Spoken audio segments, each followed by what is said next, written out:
Good morning, I'm Bali Dlamini. 4 people have been killed in a shooting at the Mfuleni taxi rank in Cape Town this morning. The shooting has left 3 others injured today. It's understood that gunmen entered the taxi rank office and opened fire. Ntutuzelo Nene reports. Crime scene investigators have arrived on scene. The taxi rank is cordoned off and the area is crawling with law enforcement officers and medical personnel. Much of authorities' focus right now is on a small office in the taxi yard. At least 3 people have been wheeled out a stretcher and rushed towards ambulances parked near the taxi rank. It's understood armed men entered the taxi rank office, targeting the taxi owners sitting inside. At least 1 taxi commuter has been wounded in the shootout. Ntutuzelo Nene, Eyewitness News in Cape Town. Ekurhuleni City Manager Imogen Mashazi has denied claims that she is refusing to vacate her role. Mashazi has been placed on special leave pending her retirement in August. There has been growing tension between Mashazi and the city, with the city saying she insists on completing her term. This would be in direct conflict with the Municipal Systems Act, which requires senior managers to retire a month after turning 65. But Mashazi says she has no issue with retiring. She just refuses to be placed on special leave before that time. Unfortunately, they put a clause where they're saying I must take special leave for the 2 months, that is June and July, before my retirement. And I was baffled by this resolution, because when we put somebody on special leave, it means this person has some allegation of, you've investigated the person, she has some financial misconduct and so forth. There's nothing like this. At the same time, Ekurhuleni Mayor Dr. Xhakaza is expected to brief the media on this matter this morning. The Cooperative Governance Department in KZN says it will outline safety measures as inclement weather conditions are expected this weekend. The SA Weather Service has warned of cold weather conditions with the possibility of snow in some parts. This will coincide with the Comrades Marathon race taking place in KZN this weekend. The department says it will be giving details on safety plans for residents as well as athletes. Spokesperson Senzelwe Mzila. He will update the province on the state of readiness to deal with winter season disasters. The briefing comes on the heels of the weather warning that has been issued by the Weather Service, which indicates that the province can expect this weekend inclement weather conditions, which include snow, hail, damaging winds and heavy rains, which could have a wide impact on the province. While Gauteng police say they will not let their guard down following a double-digit drop in crime in the province in the first 3 months of the year. Overall, the province says there were 8,000 less counts of serious crimes reported. In the period under review, the murder rate declined by almost 11%, while sexual offences dropped by 2%. The category of kidnappings was one of the exceptions, with a 15% increase. Provincial Police Commissioner Tomi Mtombeni delivered the 4th quarter crime statistics for the 2024-2025 financial year yesterday. He says despite an improvement in the province, the crime challenge still needs all hands on deck. We acknowledge that there's still much work to be done. And as we move forward, we will continue to foster collaboration with our stakeholders in ensuring that we improve the safety and security of our communities. As together, we can do more. Gold is trading at $3,354.85 an ounce. The rand is at 17.74 to the dollar, 24.08 to the pound, 20.29 to the euro, and Brent crude oil is at $64.86 a barrel. And in the traffic, we've got delays on the N1 North between 14th Avenue and Beyers-Naudé Drive due to an earlier accident, while troubling on the M1 North delays between Boyses Road and Carr Street. A partly cloudy and cold Friday in store for Gauteng today. Temperatures peaking at highs of between 18 and 21 degrees. The top story in EWN, 4 people have been killed in a shooting at the Mfuleni taxi rank in Cape Town this morning. EWN, in touch, in tune and independent. For the latest, visit ewn.co.za or download the EWN app. Walk for something greater in the 702 Walk the Talk, hosted by Freedom Park in the city of Tshwane. Get your tickets now on primemediaplus.com. 702 Live on the Prime Media Plus app. DSTV channel 856 92.7 and 106 FM. Let's walk the talk.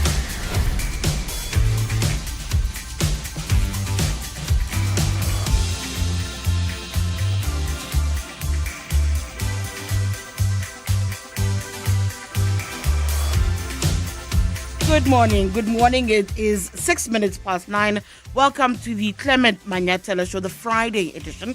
Tshidi Madia standing in for Clement today. I'll be with you until 12 o'clock. How are you doing? It's nippy outside. We made it to the end of the week. What are you grateful for today? When you look back at the past, 5 days? What are you happy about? What have you achieved? Are you running the comrades? I'm told many a time that the community of the CM show, the 9 to 12 community, is a running community. I know that the host of the show is an avid runner. Are you running this weekend? Are you not worried about the reports that we might have snow? I saw the weather essay alerts on social media. Please, you have no reason to be surprised over the weekend. I'm talking about it. I know it's in the news. I know they're telling us about it.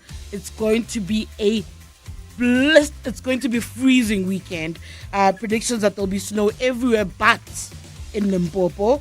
So I'm wondering about whether or not you are prepared, whether or not you'll be taken to the tar as well. And what are you grateful for this weekend? Of course, it is the Friday edition of the show.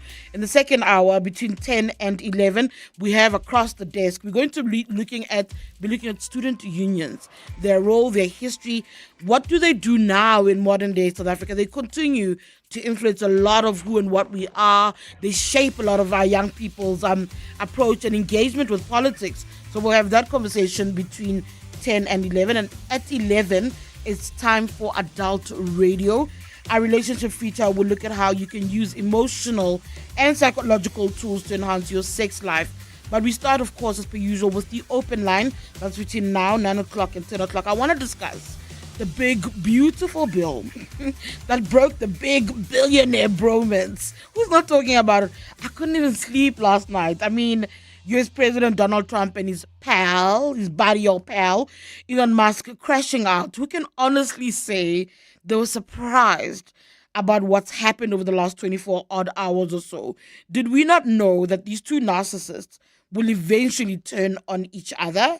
That if you help somebody get thrown, you can't stay and help them exercise that power. You can't rule with that person. What is your take on that story? I'm open to hearing your thoughts on that. The insults. When I say to you, I could not sleep last night, I was camping on the accounts. Riveting stuff. I love the mayhem. I love the chaos.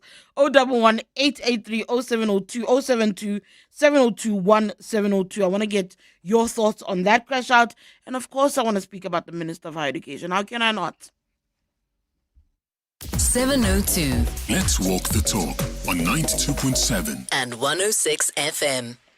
Yeah, where does one actually begin? When you have the most richest man on the planet, right, on planet Earth, going head to head with what is believed to be the most powerful. You've got Elon Musk and Donald Trump, who have been, if I think about it, they've been on a collision course for some time. I'd even argue before South Africa was in the White House, there was already friction, there were already tensions between the two. Somebody even said to me, it's not surprising that when Trump was going, hey, golfers, what's on your mind? You speak. He was asking for the people that he were aligned to him, the golfers, Johan Rupert to speak. He didn't turn to Elon Musk to ask him to say anything. That should have been maybe been seen as a sign. I'm not sure of what's to come. Maybe I'm exaggerating, reading into what that event even. But I think we're always going to find ourselves where we are. So what led to this current moment? The big, beautiful bill, a piece of legislation which brings with it changes to the tax, to energy, to border security. So think about things like Medicaid, clean energy, tax credits, and then the cap on state and local tax deduction. Elon Musk, on his part, has been quite critical of the bill. He's been quietly critical at first, and as you've seen, he's gone into complete overdrive on X. First, Musk referred to the bill as one disgusting abomination, saying he couldn't stand it anymore, that it's a massive, outrageous, pork-filled congressional spending bill, told those who voted in favor of it that they are wrong, that it is shameful. Mind you, his role in government via DOGE, the Department of Government Efficiency, had ended just about a week ago. So Trump, on his part, and I think because of the role Elon Musk had played in Trump's rise, his second rise to office, he did try and play it cool. You'd hear and see reports about how he's upset behind the scenes, but he was trying to play it down in the public domain, saying that he didn't believe that Elon would criticize him, maybe the bill, but not. So there was this weird back and forth around how Trump wanted to manage this. But all of that, trying to play it cool in the public domain went awry. I mean, then you had a briefing where he was asked to respond to Elon Musk. Take a listen to what Donald Trump had to say. And, Elon's upset because we took the EV mandate and, which was a lot of money for electric vehicles. And, they're having a hard time, the electric vehicles. And they want us to pay billions of dollars in subsidy. And, Elon knew this from the beginning. He knew it for a long time ago. That's been in there. That's been, I would say, JD, that hasn't changed. That's been right from the beginning. Mr. Secretary, that hasn't changed at all, right from the beginning. But I know that disturbed him. He wanted, and rightfully, he recommended somebody from that he, I guess, knew very well. I'm sure he respected him, but to run NASA, and I didn't think it was appropriate. And he happened to be a Democrat, like totally Democrat. And I say, look, we won. We get certain privileges, and one of the privileges, we don't have to appoint a Democrat. NASA is very important. We have great people. General Kane is going to be picking somebody with our. We'll be checking him out, seeing. But he wanted that person, a certain person, and we said no. And I can understand why he's upset. Remember, he was here for a long time. You saw a man who was very happy when he stood behind the Oval Desk, and even with the black eye, I said, "Do you want a little makeup? We'll get you a little makeup." But he said, "No, I don't think so," which is interesting and very nice. He wants to be who he is, so you could make that statement too, I guess. Look, Elon and I had a great relationship. I don't know if we're well anymore. I was surprised because you were here. Everybody in this room practically was here as we had a wonderful send-off. He said wonderful things about me. You couldn't have nicer. Said the best things. He's worn the hat. Trump was right about everything. And I am right about the great, big, beautiful bill. We call it a great, big, beautiful bill because that's what it is. The great, big, beautiful bill that's breaking the straw of the billionaire boys bromance. I keep saying that issue around the NASA administrator that Trump is referring to. It's the withdrawal of Jared Isaacman. That's who we believe or understand Musk had wanted appointed. There's also the issue around Musk wanting Starlink to be utilized as be used by the Federal Aviation Administration, and that's something that they said they didn't want. They were saying that you can't have air traffic control being run off of satellites. But the ugliness, right, that ensued yesterday. I still can't get over how petulant these people are. And you often forget when you watch Donald Trump that this man is meant to be a president. But when it got ugly, you had Jeffrey Epstein claims also being included. Those were being made by Elon Musk, saying that that's why the full information is not being released, because Trump is implicated. Trump is involved. He is in he was a visitor of some of those parties.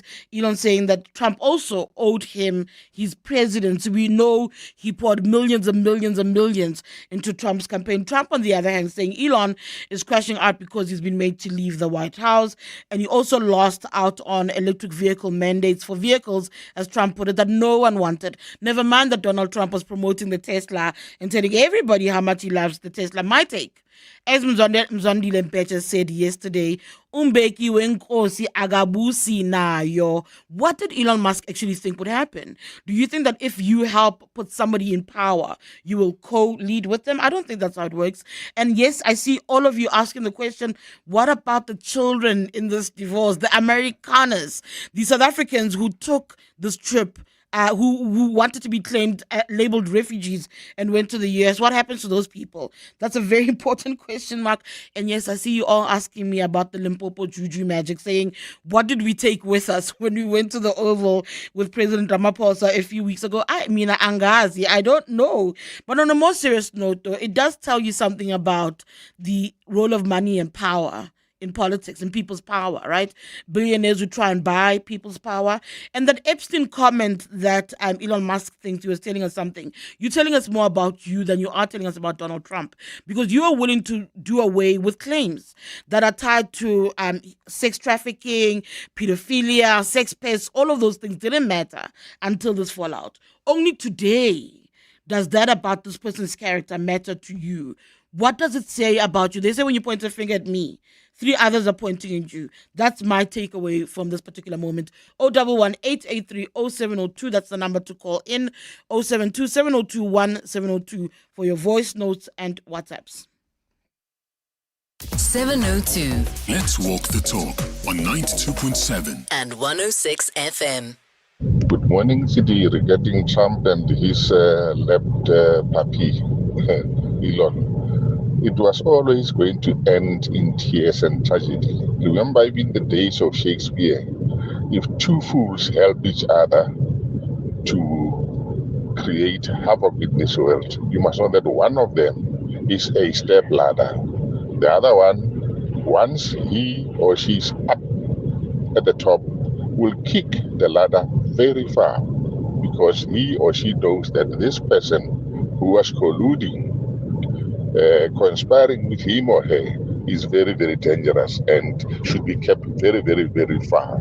So that's what is happening in this case, and it doesn't change at all. It happens all the time that the two devils cannot live in the same hell because it is too small for them. This is East Jack Michelini from Amaskara. Good morning, Tshidi. You hit it right on the nail. Let's get to the beautiful news of these guys fighting. I wonder what's going to happen to the refugees now, because, yeah, their relationship is sour. But anyway, good day and have a great show.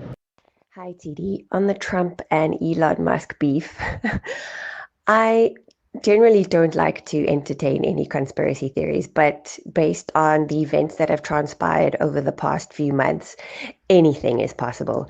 I do think that it's an interesting theory that this is all a play to get Trump impeached so that J.D. Vance comes into power, which is an interesting speculation because J.D. Vance would not have won the election on his own steam, and he has interesting connections to Peter Thiel, who is also a tech billionaire. Morning, Tshidi. Look, I also noticed that Elon Musk, when Ramaphosa was there, couldn't speak, and you could see that he was angry on his face, and now it makes sense why they are having an issue with Donald Trump. And remember, Donald Trump represents Republicans. Republicans are not only about Donald Trump. So whenever they do all this misinformation and everything, they are running the campaign of Republicans. So I'm sure some of the heavyweights of the Republican have also complained about Donald Trump's conduct, especially with Elon Musk and all the misinformation about the killing in South Africa that are not happening. So I'm sure that Donald Trump was reprimanded, and that's why maybe even Elon Musk is even distancing himself from the Donald Trump MAGA movement. So yeah, I also noticed that, and honestly, it's quite not surprising when two narcissistic are fighting. Sfiso. Thank you so much for that. Yes, so you raise other issues. There's so many theories, conspiracies around what's happening. There's some who believe that this is all put on, that while we watched Starlink crashing overnight, that it meant, Tesla rather, that it meant absolutely nothing, that actually there's a greater thing at play in all of this. And the question around the Republicans, where are they? Why are they silent? Why are they allowing themselves to continue to be duped? I also take great issue with the Dems, because I know that they are in a state themselves, but the Democrats, I think, have not been effective. And somebody else, when I was in the US, said to me, hey, we've got other problems here domestically. That's why we feel paralyzed. The sense of paralysis is there in Washington. I felt it. I spoke to people about it. I sensed it. So something's very off. KK in Deep Kloof, is my Zulu found wanting? Is my Zulu incorrect? Hi, KK. Is my Zulu incorrect, KK? Tshidi, don't butcher our language, man. I didn't butcher it. I'm so proud of myself. Kamogelo Nkosi. Yes. Umbeki, hayi umbeki. Umbeki. Yeah, umbeki wenkosi akabusi nayo. You know where this idiom was derived from. During the era of Shaka, he had his right-hand man who was Mbopha Kastai. He was Ntuli actually. And then Mutaba collided with Dingane and Mbopha to assassinate Ushaka. And then when Dingane ascended to the throne, so the first person he decided that he would be very dangerous to him. It was Mbopha. So he killed Mbopha. It's why they say Umbeki Wenkosi akabuyi, because Mbopha helped Dingane to ascend to the throne by assassinating Shaka. And that's what it is. Thank you so much. Thank you for trying to help me, KK. I'm not going to try it again. I tried it once. It wasn't a spot on Kizamile. Thank you so much, KK. That's KK out in Deep Kloof helping me there. But you got my sentiments, right? Like, you got what I was trying to say. Hear more of your WhatsApps and voice notes. Hi, Tshidi. Happy Friday. It's the weekend, baby. The weekend has officially begun. I'm so excited. My gratitude Friday, Tshidi, is that I am grateful for the gift of life. I'm grateful for good health. I'm grateful for my family. I am just grateful that, you know what, I am able to be there in my family's lives, especially my kids. I am a stay-at-home mom who's currently unemployed.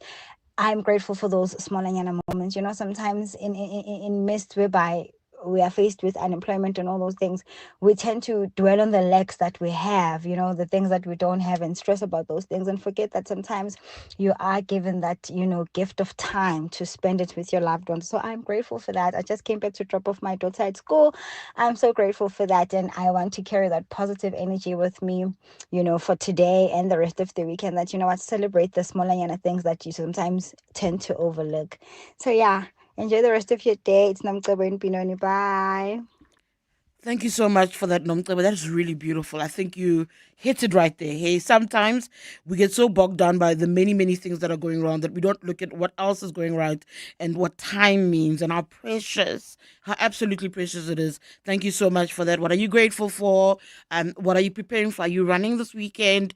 And of course, we're speaking about the bromance. I also want to speak about that Minister of Higher Education. Every week, a stakeholder must force you to recognize, must force you to come right. I'll share my thoughts about that in just a bit. 011-883-0702, 072-702-1702. Hello, Tshidi. Good morning. I'm really not surprised with what's currently unfolding between Donald Trump and Elon Musk. I think this was a recipe for disaster from the word go. Two psychopaths. It was never gonna work. This is like the most shortest political relationship that I have ever seen. So it is very interesting. I was also camping, on Twitter, just seeing what was unfolding. So yeah, it's very interesting. This is Pete from Tembisa. Nice show today. Good morning, Tshidi. Look, man, the tour between Trump and Musk is interesting, and it's good for us as South Africans in that they are behaving as teenagers. After a breakup, they go all over the show and putting allegations up against this one and against this one, and so yeah, it just shows the immaturity of both of them, realistically speaking. And I think Musk should have just moved away as soon as he got Trump there. He should have just pulled the strings from behind the scene. But he wanted to be the head of he wanted to basically co-govern with Trump, which was never going to happen because Trump's people also started to have a dislike for him. But yeah, it is what it is. It is politics. They're both good for us. We just don't, in South Africa, we don't have to get involved. We just have to have our own popcorns and watch this movie from afar. Kiki. Yay, bangas fagi. We want nothing to do with this. I saw somebody asking an American yesterday. He tweeted, what if they deport him? Can I tell you, my immediate response was like, to where? Where must he go? Where must Elon Musk go? Here. Eldon Sampier from Newsroom said to me, no, we'll send him a letter from Kumbile Kaya, from his father, Aaron. I'm like, no, they must leave us out of this entire saga. They must leave us out. The only thing that could happen, and I think it's a fake tweet though, doing the rounds that, there's no genocide. Of course there's no genocide in this country, but we don't want to be in it. That's all I'm saying is that please leave us out of it. There are people who don't believe it's real. There are people, and I saw a few people saying yesterday, like, what if actually they're playing us? What if there's something else? Sydney, you're one of those people who doesn't believe that this is a real thing, that this meltdown is legitimate. Yes. Go on. So imagine now Elon Musk he made this 49 refugees that went to America to get a refugee status. So all of a sudden, what will gonna happen to them? The poor refugees that went there, the cargas, they say they are cargas, not farmers. So what's gonna happen to them if Elon Musk's friendship with Donald Trump falls apart? What's gonna happen to them? And what if the term Donald Trump's term comes to an end? What's going to happen to those people, the Afrikaners also, end of the day? Sydney, why must we care? They lied. They bought into a lie. Why should we give it, why should we care? Yes, exactly. So they wanted to be labeled refugees from a country where there is no genocide. Why is it our problem? I went out there. You couldn't convince any of us. I don't think we must be bothered with those people. Yes, because now they're trying to make us look bad, as if we blacks are treating the whites badly. But as you can check in our country, the economy is in the hands of the whites. But that one, nobody talks about it. So when one white people is getting hurt for their own problems, for their own whatever is taking place in their farm, so everybody must now dance for their tune. But I think the one for Elon Musk and Trump, they are playing us. That one I can definitely show about. Only time will tell. They are playing us, those people. Only time will tell, Sydney. Thank you, Sydney. Sydney says that. Thank you. Sydney says that he believes that we are being played. I mean, I don't know. All I can tell you is that the Americanas, as you guys call them, I don't want to be involved. I don't care. They participated in what was a really damaging lie about our country. Our country's got enough problems as it is. They participated in that. They helped to take the image of an already struggling country. I cannot be there for what happens to them. They must deal with the consequences. As it is, eh? You must just go see to finish. Nari, good morning in Blegari. Hi, morning, okay. Okay. All right. I just want to say that I think Elon Musk actually is arrogant. I think he's out of line because he doesn't realize that Trump got the power even to revoke his citizenship. In the sense that Joe Biden, when Trump was busy saying Joe Biden is allowing illegal migrants and all those kind of stuff. And he did mention that he used a student visa from Canada to get a job in America. He has been in America using a Canadian visa and they even got a job. So one of Trump, I don't know, is an advisor. He did say that Trump should actually revoke his citizenship because he's an illegal alien and they can seize his spacecraft that is used by NASA and through this Defense Act section. So I think he has so much to lose. I don't know. He have to be careful as well, opening up his mouth. And now this is saying that in America they should have another party. I do think that I saw that thing about the other party. I do think that they will check themselves. That's why I woke up this morning and said, "Hey, Mkaya, where's the evidence about Epstein? Don't just tell us, show us. You must know something." Thank you so much. I do think that they will check themselves because they've got too much to lose. And I think on both ends that even though they're not thinking as they tweet each other, there will be a point where they go, "Whoa, hold on. There's too much to lose." Because I think they've both done very, very wrong things with each other. Right? Together. Anyway, you get what I'm trying to say. It's 9:30. Here's Mbali Dlamini with their headlines. Thanks, Tshidi. Good morning. 4 people have been killed in a shooting at the Mfuleni taxi rank in Cape Town this morning. The shooting has left 3 others injured. It's understood that gunmen entered the taxi rank office and opened fire. Ekurhuleni City Manager Imogen Mashazi has denied claims that she is refusing to vacate her position.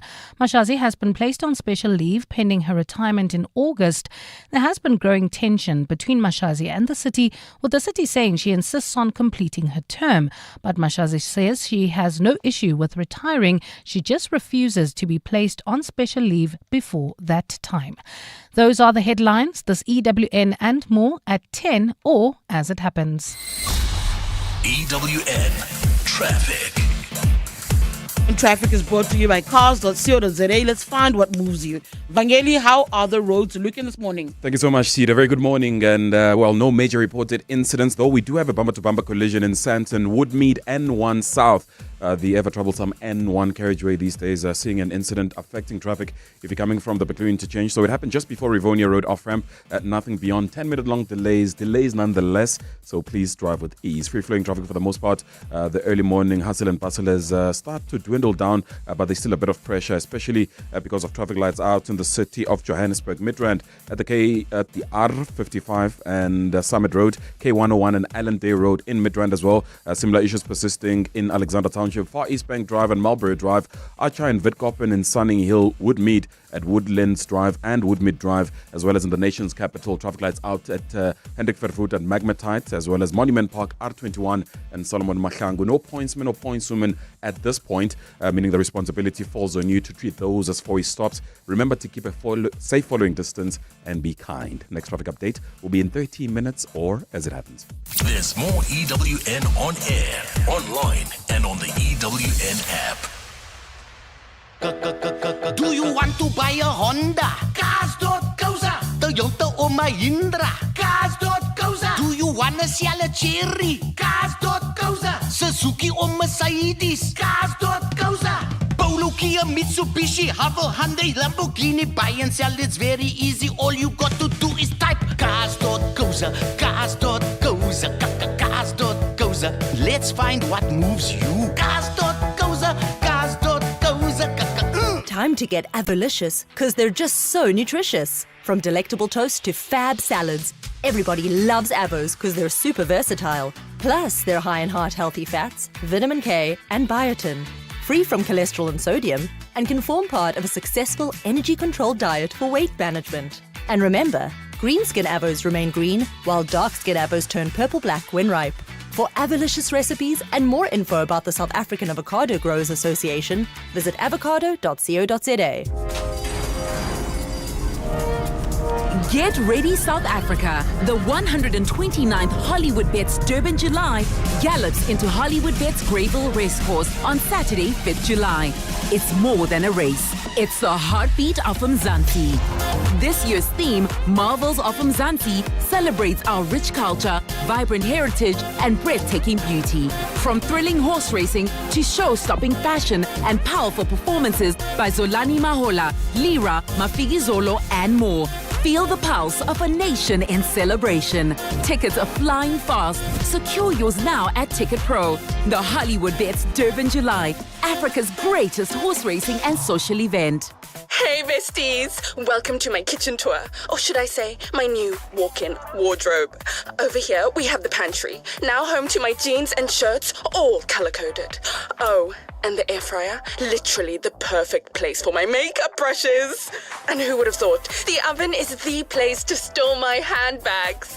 Who needs a kitchen? Simply spend 200 Rand or more and you could win Simply Asia for a year. T's and C's apply. Simply Asia, connecting the Thai way. 702 and Absa Home Loans are bringing to light the property ownership matters you want to know about. Here's what we discussed. One of the things I'd like to encourage the listeners is to get as much insights as possible. I mean, one of the property insights reports that we've recently released, which is the HSI, which is the Absa homeowner, that then drives that consumer insights that they can then be able to get into. So we've got our website where they can then be able to go into, which is propertyinsights.absa.co.za. In there, they can then be able to get the insights. What it does, it also then gives them a reflection of how consumers are feeling about buying, about selling, and also about investing and renovating. The Masterclass with Relebohile Maboja, brought to you by Absa Home Loans on 702. T's and C's apply. Absa is an authorized financial services and registered credit provider, NCR CP7. 702. Let's walk the talk on 92.7 and 106 FM. It's 9:36, the Clement Manyathela Show. You're listening to Tshidi Madia standing in for Clement. I'll be with you until 12 o'clock. It is the open line. We're discussing a variety of issues. One of the issues that caught my attention last night, actually irritated me, I'll be honest, was seeing a statement from the Minister of Higher Education, Nobuhle Ngcaweni, and I thought to myself, not you again. We started the week with the minister. At the start of the week, she had released a statement explaining herself. If you remember the clips of her doing the rounds in the portfolio committee, in the higher education portfolio committee, she was explaining why she was chewing, right, in those clips. And she said, no, the chairperson said we can eat. It was a long session. Fine, fantastic, whatever. The issue became for me that if you actually watched the minister, because she kept saying, oh, it's taken out of context, watch the entire thing. She still didn't answer the questions. She still was rude. When she was asked to explain something, she goes, Google it, encyclopedia. And a lot of the comments when I posted that every week this minister has to be forced by stakeholders, in this case, as it was the last time, the president has to express some dissatisfaction for her to come out in public and kind of retract actions. There's never really an apology either. The first time around was about the board appointments, the SETA board appointments, where they were riddled with ANC, people with proximity to ANC leadership. And she didn't find anything wrong with that. This time around, it is that video. She released the statement at the beginning of the week explaining herself, but failing to recognize that she failed to take accountability. That when you are called before a portfolio committee, you're not answering to those MPs. You're answering to the Republic, to us citizens. You're talking to us. And one of the questions that struck me last night is people going, why isn't there any training of ethics and the likes for ministers? But there is. We have a national school of government. There's induction training that happens. So one has to ask themselves sort of, how did the minister get lost? But anyway, she releases the statement last night where she says she's noted the concerns raised by various stakeholders. She goes on to speak about, upon reflection and having considered the feedback received from various, again, stakeholders, she acknowledges that the situation could have been handled differently. She takes the opportunity to express her commitment to strengthening the relationship between the ministry, the department, and the portfolio committee. She says she intends to inculcate and maintain a constructive, respectful, and professional working relationship with all members of parliament.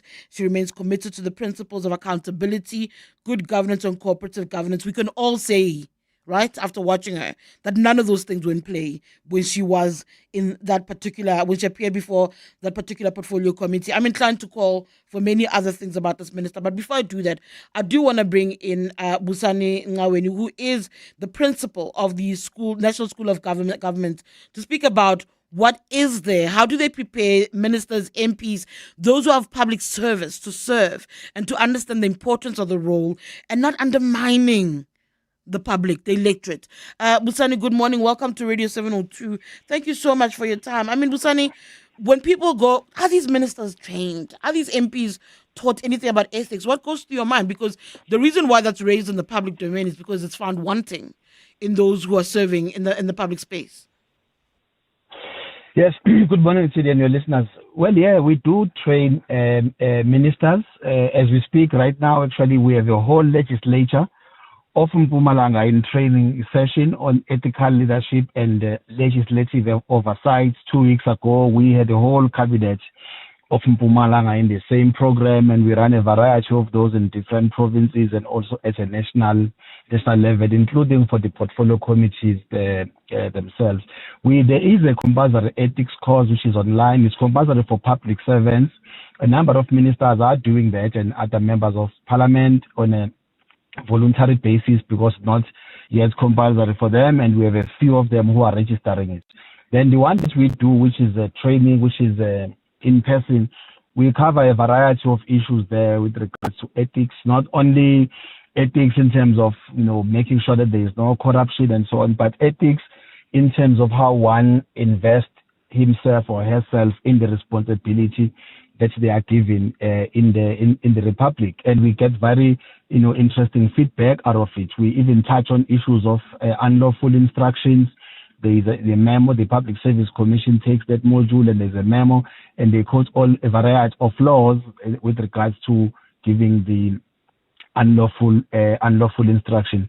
With regards to Parliament, I mean, maybe based on your question now, I need to close a gap in the training program, because in our program we do train ministers and deputies and MECs on how to engage with Parliament, but we've never covered these aspects. So what we cover is issues of responding to parliamentary questions, which is one way of members responding. That's usually in the House. They have to respond.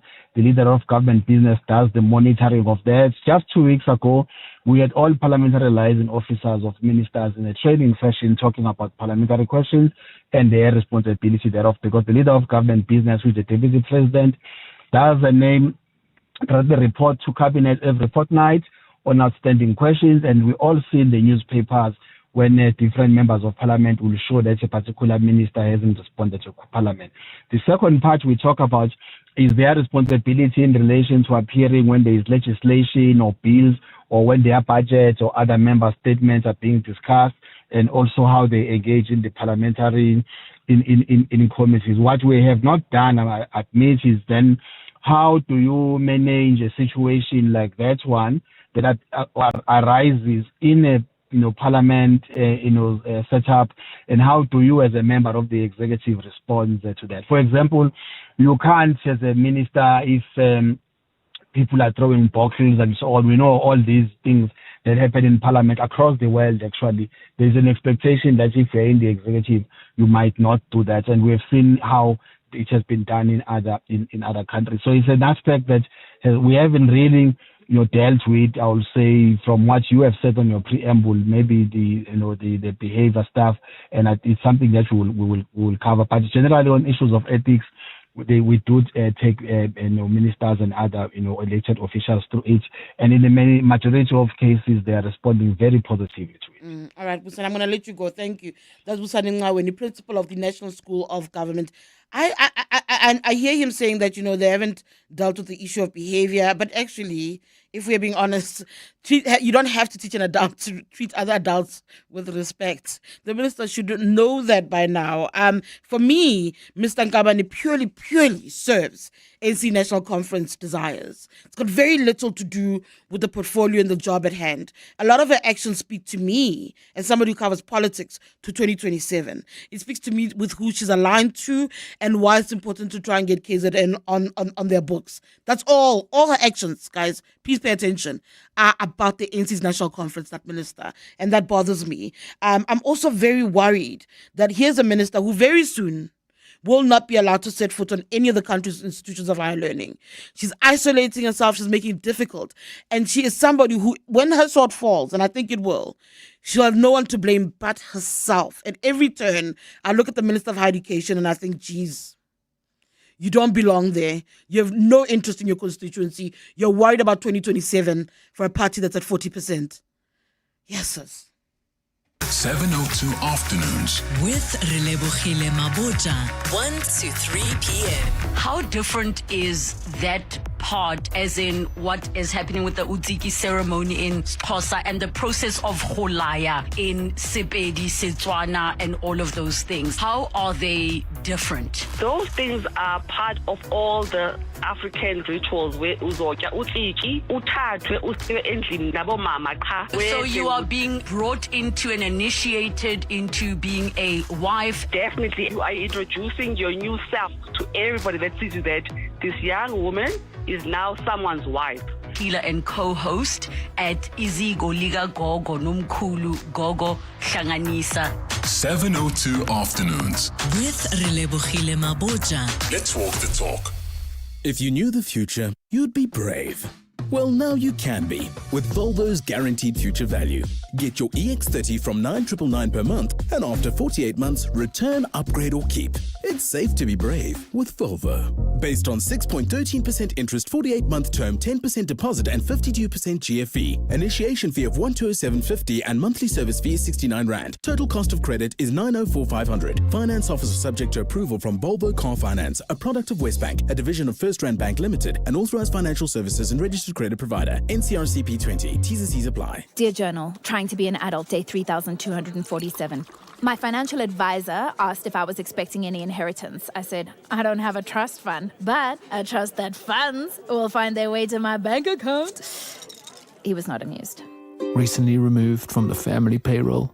Get covered at pineapple.co.za. It's like 570 Rand a month, so it's 100% the insurance for you. Underwritten by Old Mutual Alternative Risk Transfer Insurer Limited, a licensed non-life insurer and authorized FSP. Premiums are risk profile dependent. Are you looking for the best savings on spectacles? At Specsavers, enjoy 1,500 Rand off when you get tested at South Africa's trusted and most established optical group.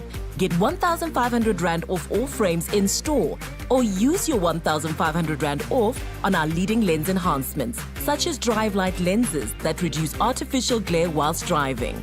Book online or call your nearest store today. Affordable eye care, Specsavers. T's and C's apply. Every small business owner knows that you gotta dream big to achieve even bigger. And Nedbank Business Ignite on 702 understands that it takes guts and determination to show up for your customers and expand your business and your bottom line.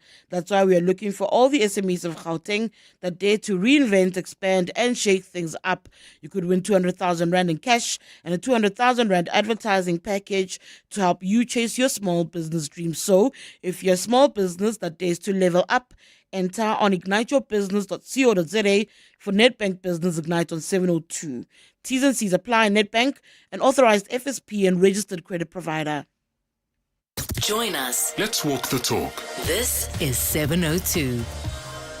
All right, we are still engaging on various topics. It's the open line. It's 9:47. Tshidi Madia in for Clement Manyathela, discussing Elon Musk and Donald Trump. Is it the fall of the bromance? Is it something that's put on? What do you think? A lot of people are asking me, what did South Africa leave when they went to the White House? Some call it Iswasho. Zintle said Istrito. I hope I said that correctly. Nogukaya and Masa are laughing at my Zulu. I think my Zulu is kind of sort of there. A lot of people asking, what did you leave? I saw Clement Manyathela, head of diplomacy at the Department of International Relations, really excited. Says he's celebrating. Says we must not ask him why he's celebrating. South Africans are loving this moment. The fall of Donald Trump and Elon Musk's relationship, of course, because we think a lot of our problems with the US had a lot to do with Elon Musk. Well, some of our problems, the intensifying of our problems, the intensification of our problems over the past, few months, year or so, we think has a lot to do with the relationship between the pair. So a lot of South Africans weighing in on that. 011-883 if you want to call in. 072-702-1702. We are also speaking, of course, about the Minister of Higher Education who only changes her mind because stakeholders, i.e. the president, calls her out.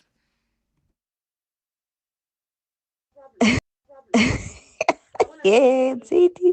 Hayi ziyakhala. And zikhala loudspeaker. I think I do believe the fallout. The reason why I say I do believe it, it's that comment that Elon made about Epstein files. Yeah, shame. Do not mess with South Africa. South Africa is God's favorite child. Good morning, CD. Hi, Elon Musk, Mr. Donald Trump. South African ancestors are hard at work. They are dealing with those who are against South Africa. That's all that I can say. Willie in Orange Grove. Hello, CD. This is Bongo in Midrand. I think you can't run away from the question. What did you guys take with you to the White House? Because clearly, after you've been there, something has happened. Why do you guys believe we left something, eh? We went with a little bit of Madiba magic. You guys are so funny. Like I said, a lot of questions asking, is it Iskrito? Is it Iswasho? Is it a Limpopo special? You know what they say about our people there in the north. What was it? I don't know. All I know is South Africans are enjoying the moment. I've seen all the memes.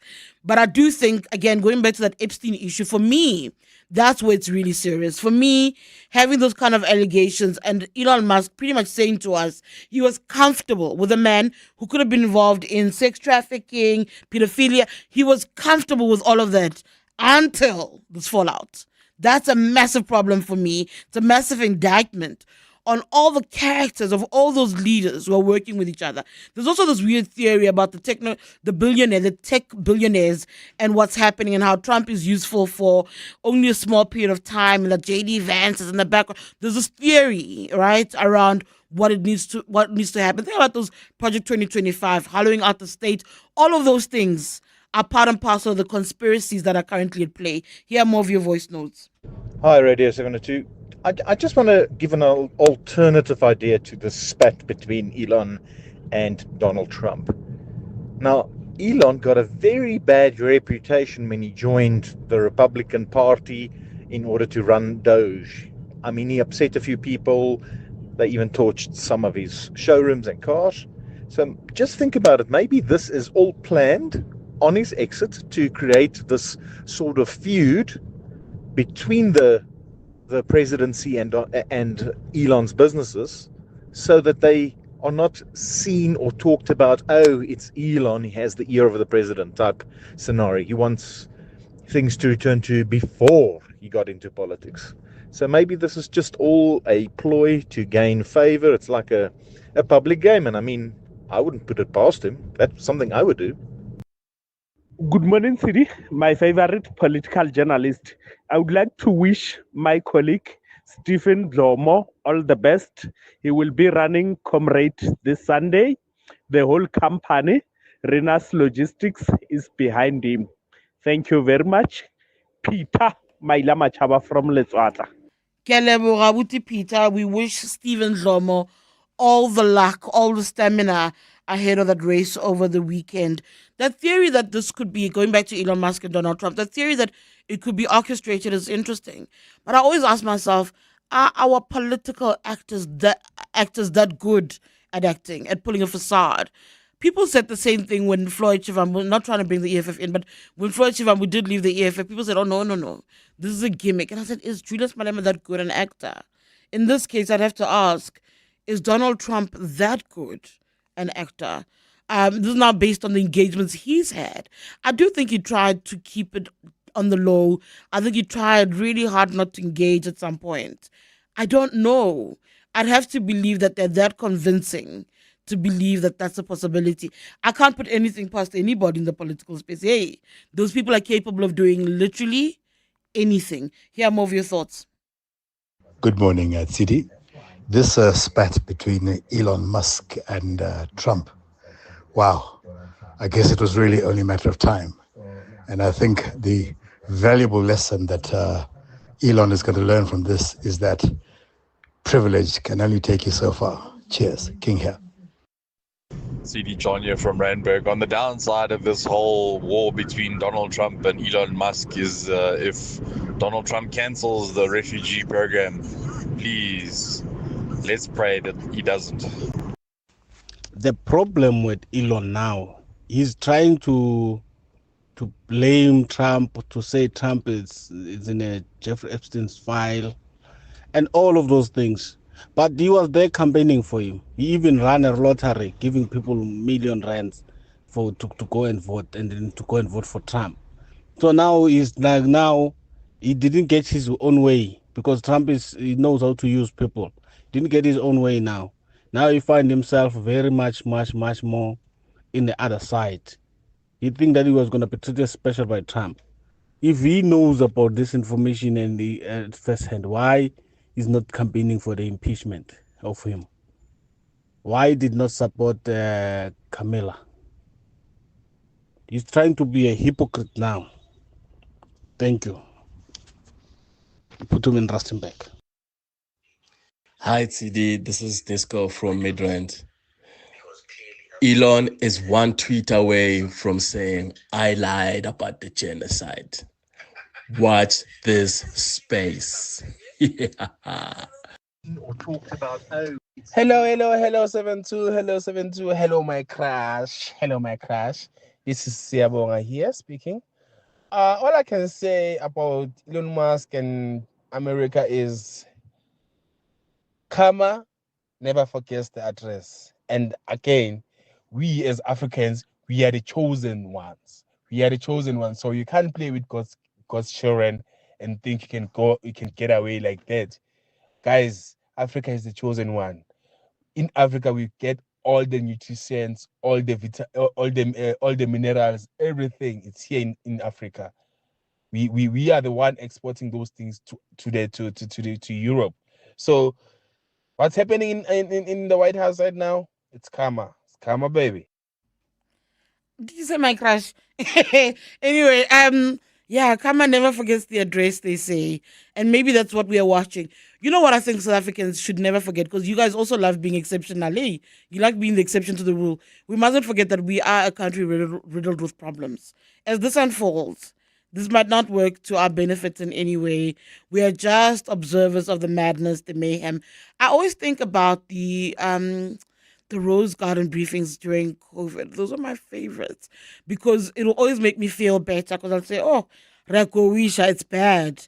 But there in America, there's somebody said, Kalagu loudspeaker, like it's worse somewhere else. So that's the only comfort I ever took from at least Trump's first term of office. So when this unfolds, that's the only comfort I take. It's like, hey, there's chaos and madness elsewhere.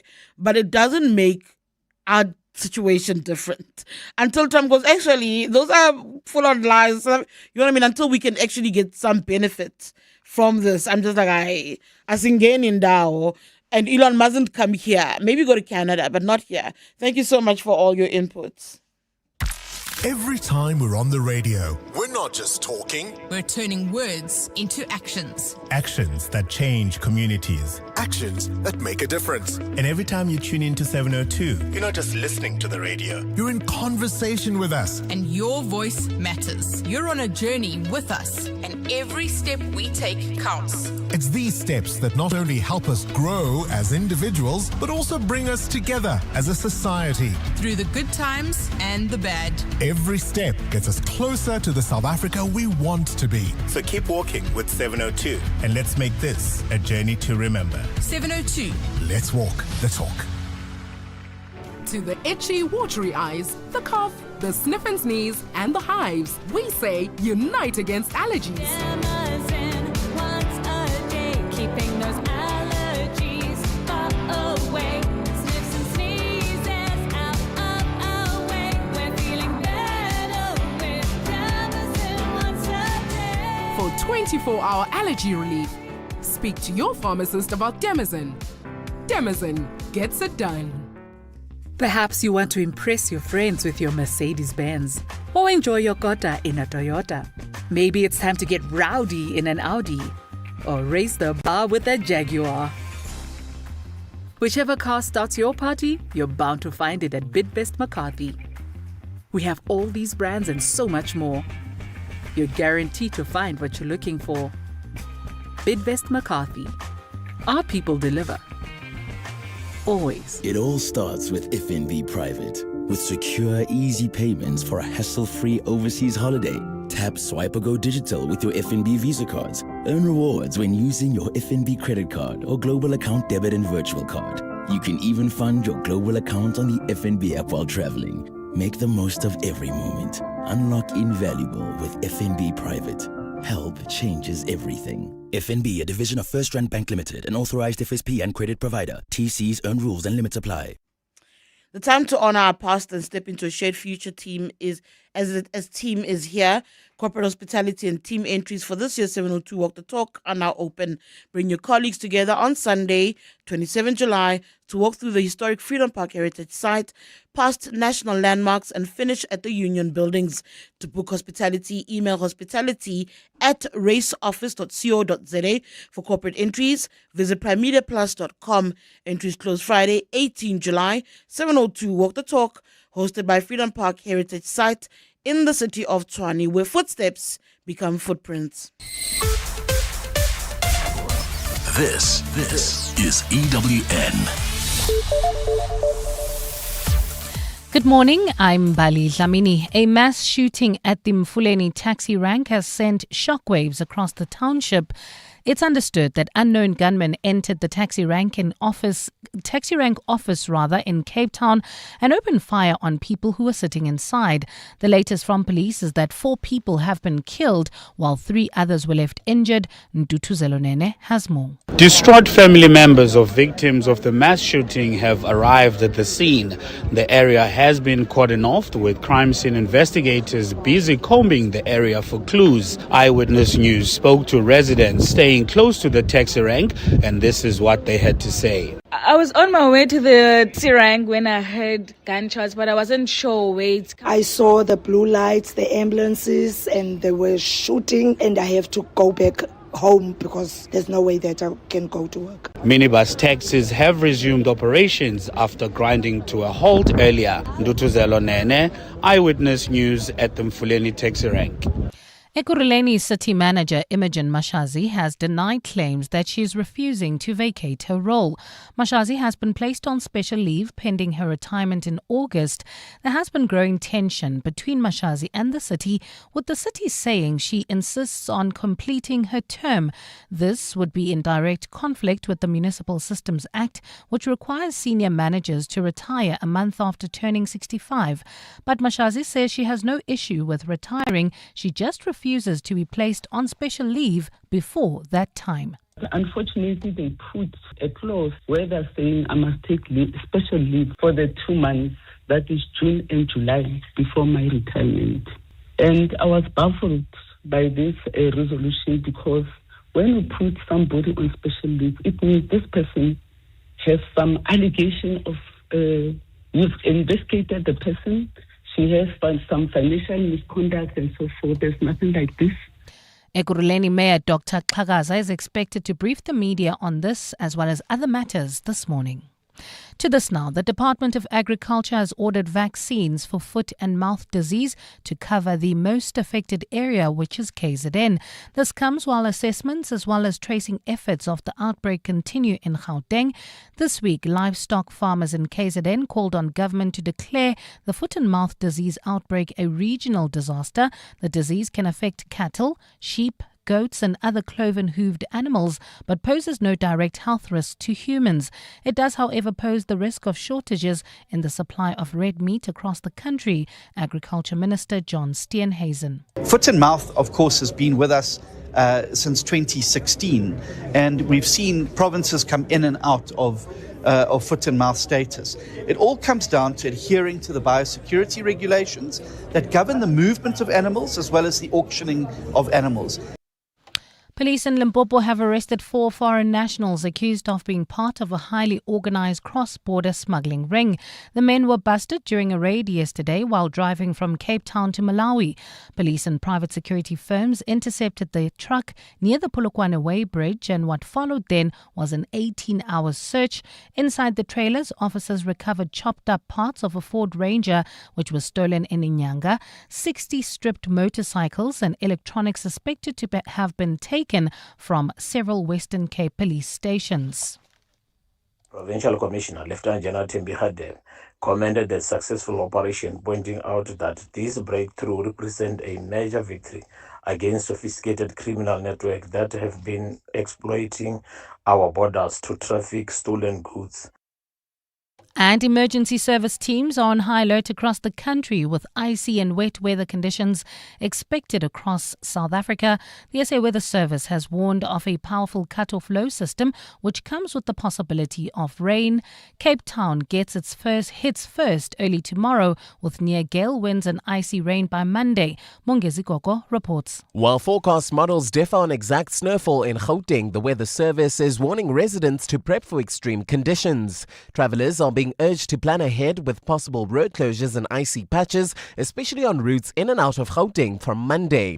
Officials have also issued a caution ahead of the Comrades Marathon in KZN as weather could shift sharply by Sunday evening. Forecaster Lehlohonolo Tobela. Cold temperatures will still persist on Sunday into Monday, and parts of the central and the eastern parts of the country will start feeling the cold on Monday into Tuesday. The Weather Service says it will continue monitoring the system and issue updates as it unfolds. Mongezi Koko, Eyewitness News. Gold is trading at $3,354.86 an ounce. The rand is at 17.73 to the dollar, 24.07 to the pound, 20.28 to the euro, and Brent crude oil is at $64.86 a barrel. On our roads in the nation's capital, we've got an incident. It's a collision on the N4 West, just after Watermeer Street. It's on the fast lane, also partially obstructing the shoulder lane, so you want to approach with care. It's then the City of Johannesburg, Sandton, Woodmead collision, multi-vehicle one as well. And one south, just after Peklu, that's before Rivonia Road off-ramp, delays stretching as far back as the M1 carriageway. That's Peklu interchange. While in the city of Ekurhuleni, a bit of pressure on the N12 East, going past Benoni, Davidson, right at the border of Mpumalanga. Budget an extra 20 minutes as you head towards that part, N12 East. Please drive with care. A partly cloudy and cold Friday in store for Gauteng today. Temperatures peaking at highs of between 18 and 21 degrees. The top story in EWN, a mass shooting at the Mfuleni taxi rank in Cape Town has sent shockwaves across the country. EWN, in touch, in tune, and independent. For the latest, visit ewn.co.za or download the EWN app. Walk through history, walk with it. Sunday, 27 July, 7:02 Walk the Talk. Hosted by Freedom Park in the city of Tshwane. More on primemediaplus.com. 7:02 Live on the Prime Media Plus app. DSTV channel 856, 92.7 and 106 FM. Let's walk the talk.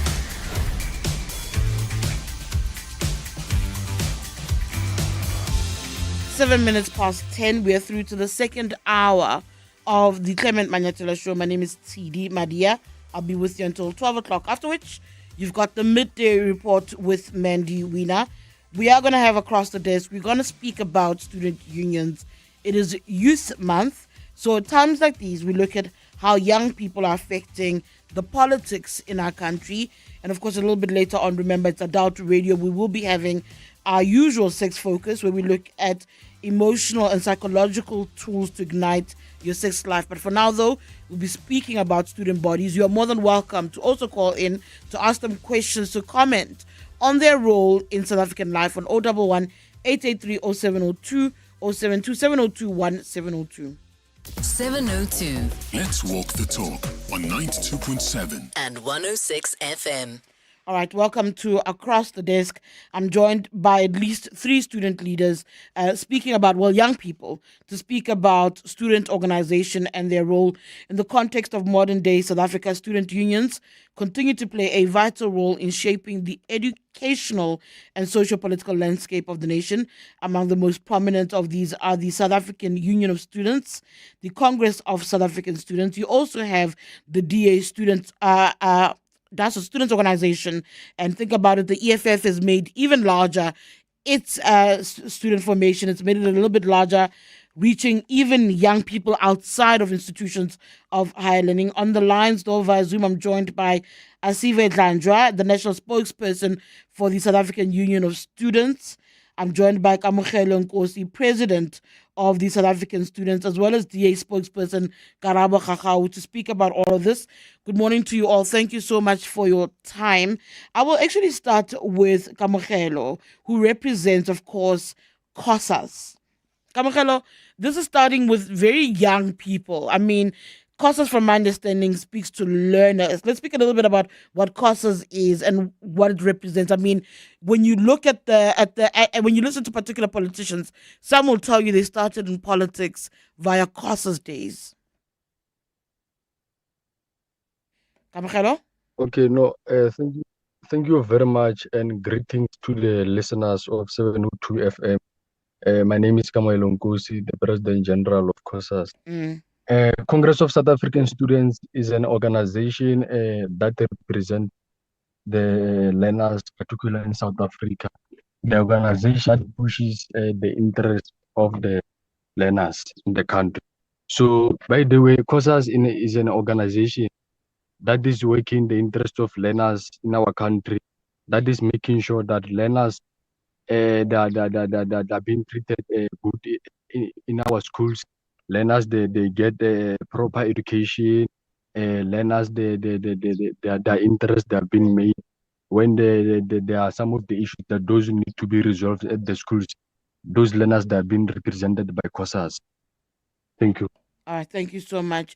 Karabo, as you join me, DASO wouldn't have as much history behind it as something like COSAS, but it does have history. I mean, part of my coverage as a journalist has always been the surprise wins by DASO at historically ANC-aligned universities. I remember a Fort Hare win once. I remember the University of Nelson Mandela Metropole. Those areas where people didn't think that the DA had young people organizing. Let's speak about DASO's own history and its growth at the universities. Hello, Tshidi. Thank you so much for having me, and good morning to all our viewers here on 702. You're correct. Our history may not be as in-depth as that of the ANC during the struggle, but our history in democratic South Africa is one that speaks to something that is very important for South Africans, which is that young people mostly are not as excited about ideological conversations that do not translate to practical representation or the practical winnings of their plights, right? The young people want to know that if you're going to represent them on campus, are you tackling the issue of financial exclusion? If you're representing them, are you defending their freedom to access to academic spaces, their academic freedom? If you're representing them even beyond the campus representation in Parliament, are you addressing head-on what the Department of Higher Education is supposed to embody as far as championing the interests of young people are concerned? And that's why we've been able to see the wins that we are able to see in Fort Hare, in Nelson Mandela, the university, and even at UCT. I remember when I ran for SRC president at the University of Cape Town, it was immediately after Fees Must Fall, and nobody would have imagined that in the heat of Fees, where the Democratic Alliance was not pro the shutting down of institutions, you would see there being support. And that sent a very strong message to young people to say, we do not want us to have any of us excluded, that there must be no student left behind as far as their access to quality education in the country. But that must be done on the basis of the equivalence of people's economic statuses, that we can't have a blanket approach to give Johan Rupert's grandchildren the same kind of funding access as Nkgono Mathabo's grandchild, Nkgono Mathabo, who is a pensioner, and Mentabi Singh's daughter, who is a domestic worker. So these are things that are great, and these wins couldn't have happened in isolation from the work that the people in Parliament, DA representatives in Parliament, would have done. Fort Hare University, Nelson Mandela University, were directly linked to what the work that was done in Parliament through your Yusuf Kasims, through the late Professor Belinda Bazoli.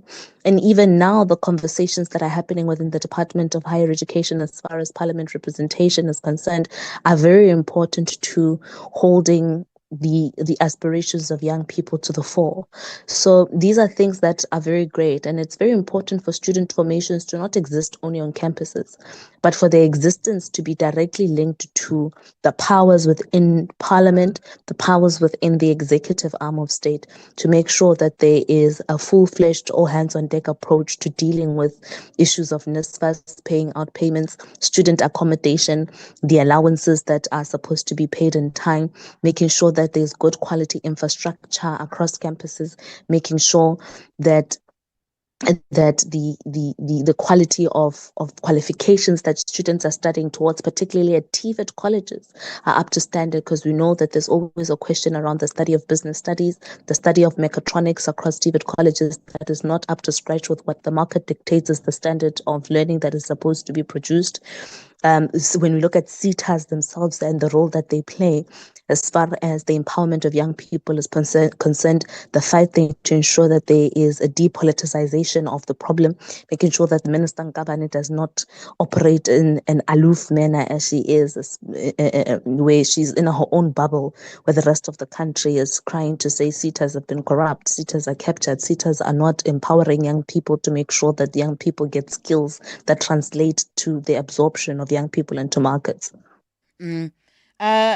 Kamogelo, I want to look at COSAs, for instance. You know, it's almost easy. Excuse me. It's almost easy when you look at organizations like DASO, even like SAUS and SASCO. It's almost easy to see how it might be easier for them because they're closer to power, right? Levers of power. They're closer to parliament, even by age and positioning. You know, when you're at varsity, the next step is supposedly work.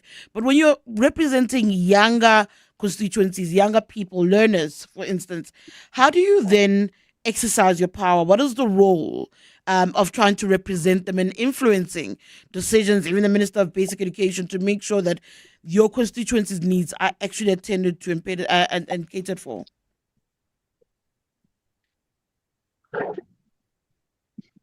No, thank you very much, my sister. COSA's student movements have influenced policy decisions such as the introduction of free education for poor students and the scrapping of universities' fees. So student movements provide a platform for young leaders to develop their skills and build networks and gain experience in activism and leadership.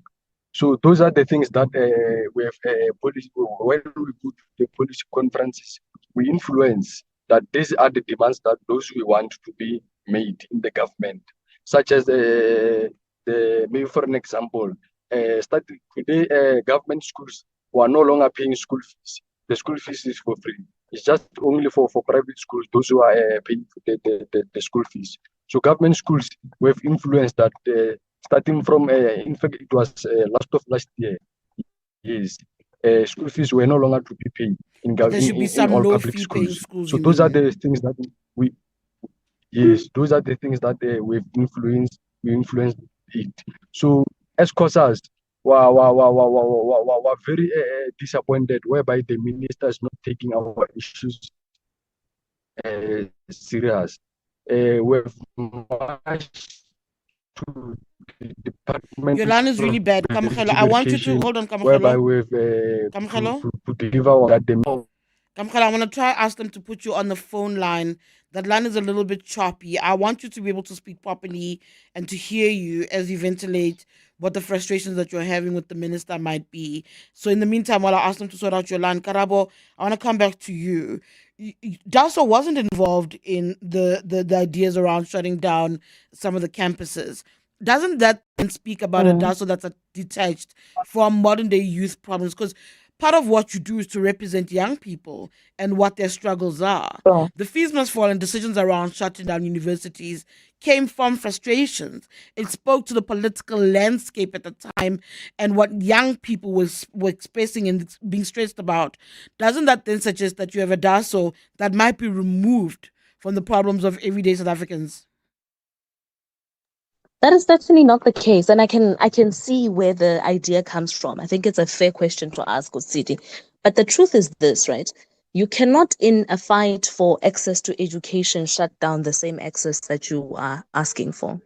The Democratic Alliance Student Organization at the time maintained really well to say, if there's a place that you should shut down and a place that you should demand accountability from. That should be Parliament. It should be the executive arm of state. It shouldn't be the campuses themselves, because tomorrow you're fighting for fees, right? You're fighting for the reduction of the cost of education. And then in doing so, you are distracting the sector that needs to be rehabilitated after your destruction at a cost that is going to come into your pocket altogether, right? So our argument was, we must fight to ensure that as far as quality education and access is concerned, that there's a broadening there. And that was very important. That we've always said that the state must do everything in its powers to make sure that it meets the needs of its people. And at the time, Dr. Bladen Zimande was very, very, very removed from the cries of young people altogether. And that's the fight that we were saying is not good. But to shut down the university, to burn it down and be involved in criminal activity itself for yourself as a young people, that is engaging in a self-destructive exercise altogether. The sole point of power is Parliament. The sole point of power is the union buildings. That's where the fight is supposed to be. And that is why the Democratic Alliance, in the discourse around the Fees Must Fall movement, participated so well in Parliament to make sure that we not only address the needs of students on the ground, but we are responsible in how we navigate the fiscal framework of the country to meet those needs, so that we don't enter into a problem where years down the line we hit the wall of the provision that we're supposed to have. That is number one. Number two, the fundamental opposition here to what Fees Must Fall sought to do, the tagline was very clear, that free education for all in our lifetime. Like I said in the beginning, it doesn't make sense for you to want to put Johan Rupert's grandchild, in the same basket of beneficiary as myself, Karabo Khakhau, who's the only child to my mother, a teacher for 32 years, and then Ngwanangkgono Matabo, who's a pensioner, who's taking care of all her grandchildren because the parents are not available, or the child of a domestic worker. It doesn't make sense. Johan Rupert's grandchildren and everybody that has the capacity to pay for school fees for their children must do so, because that's what responsible adulting is about, right? And if they have the means to do so, they must pay 100%. Karabo, whose mother is a teacher and she's the only child, Dimakazo has enough money to take Karabo to school. She must take Karabo to school and pay for Karabo school fees. Equally, Mema Thabo, le Memampo, who are a grandmother wa pension, a domestic worker. Those people are those people who are supposed to be receiving money from the state for assistance, for funding for their children. So the fundamental idea that we must all be placed in the same basket of beneficiary to the state is anti-progressive, because it doesn't deal with the inequality. Because the space that would have been occupied by Johan Rupert's grandchild and the space that would have been occupied by Karabo in the state's funding is a space that can be occupied by a person who's of real need, who can benefit from the state. So these are the ideas that we were against altogether. And I remember in particular when we were at UCT in particular during the time, I remember the fight was, you go to school, you wake up, you go to school, and yours is to try to get that qualification. And you're sitting in a library trying to submit an assignment, trying your level best to study towards a test, and then people come in and they shove you out. That level of violence is something that we didn't want altogether, that we shouldn't be violating people's rights and violating their choices just because we want to achieve a goal that is important but can be achieved as in a fair way. Okay. So these are things that we are against. And yeah. I want to bring in, thank you so much. I want to bring in Asive Dlanjwa, who's the national spokesperson of the South African Union of Student Movements. SAUS is one of those that you will see when students are up in arms, calling for change, calling for better treatment, be it around issues of finance, accommodation, their present voice. Asive, thank you so much for joining us. Actually, maybe want you to weigh in on the effective tools of trying to represent your constituency. Karabo speaking there about DASO and the decisions around the DA to not participate, even in something like Fees Must Fall, that they didn't believe, at least in the shutting down of campuses. But that is a language that was effective at the time. I think 10 years into that, there is a need to look back and see whether or not it's been impactful, absolutely, but whether or not that was the right language to utilize. What's it been like for SAUs? And what is it like when you're trying to get those in power, in government, to tend to frustrations and issues that you're dealing with?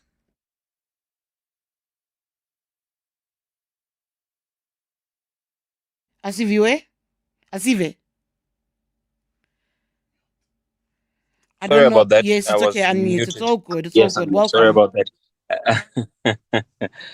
Good morning, and also thank you for having us. I think I must start probably first by saying that the culture of protest, which for the most part was cemented around Fees Must Fall, has yielded huge results. And so the student movement has yielded huge results, which we can quantify. When Fees Must Fall began, and when students had been calling for free education, take for instance just the NSFAS budget alone, it was around 9 billion rand.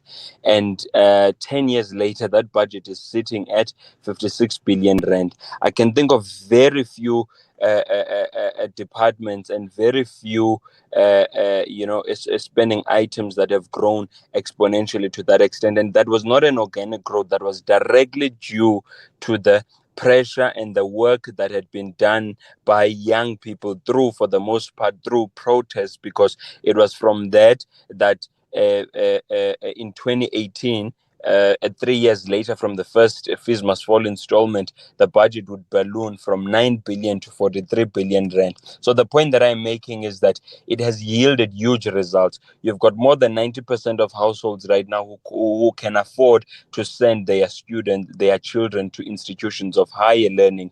So for the most part, I think it has yielded huge results and has contributed immensely to the growth, to the development of the people of South Africa. Its effectiveness, we must speak of. So I think the results themselves speak to its effectiveness. Will it be effective perpetually? Probably not. And there is a sense now that over and above, not that we must discard that a tool of grievance, but that we probably should consider to begin to broaden it, especially at an intellectual level. One of the things that Fees Must Fall did, one, was to mobilize, but not by design. But one of the things that also might have happened as a casualty in the years is that it did take a little bit away from the need from young people, and particularly students, to be able to craft their ideas in an intellectual manner, to do the necessary research, and to be able to put their ideas across in that manner. So that's probably one of the things that we would probably want to invest in, but as I say, not to discard it. It's still yielding results, because it's regrettable, taking Wusu for instance, that a life had to be lost. But the reality is that before that protest, it had been 7 months when the students were saying, we can't live in these conditions. And even the vice chancellor, everyone knew that the students were unhappy, and no one bothered to deal with those issues up until students took to the streets, and there was a 1 month turnaround plan that the institution had put in place. So is it still working? It still is. But as I say, obviously, notwithstanding what I believe are some risks that we probably would want to deal and mitigate. Kamogelo, let me try with you again. Kamogelo's line was a little bit choppy earlier, but you were speaking about the challenges around the Minister of Basic Education. What are some of the challenges that you're finding as COSAS in doing the job on a day-to-day basis? Thank you very much, my sister. Some of the challenges that we are facing as Congress of South African Students is scholar transport, whereby there are learners who are walking maybe 3 kilometer, 2 kilometer from school to home. So those are the things that we are trying to fix as COSAS, so that learners, they can get scholar transport, not bicycles. The minister cannot provide bicycles for learners. So what what if now, like we're on a winter season, the rains comes, so it means that the books are going to be wet.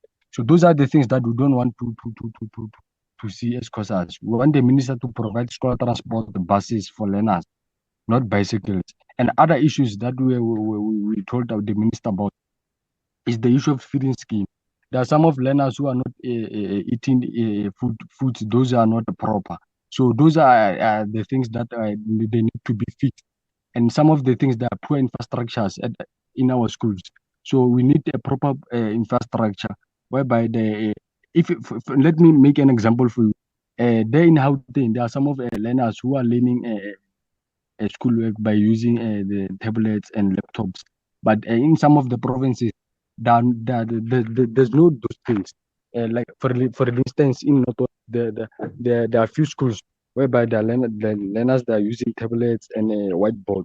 So those are the things that we want to do, and we want to implement the implementation of the one grade 12 learner, one driver's license, so that each and every grade 12 learner, when he get out of the school, when he collected the result, must also be provided the driver's license K53.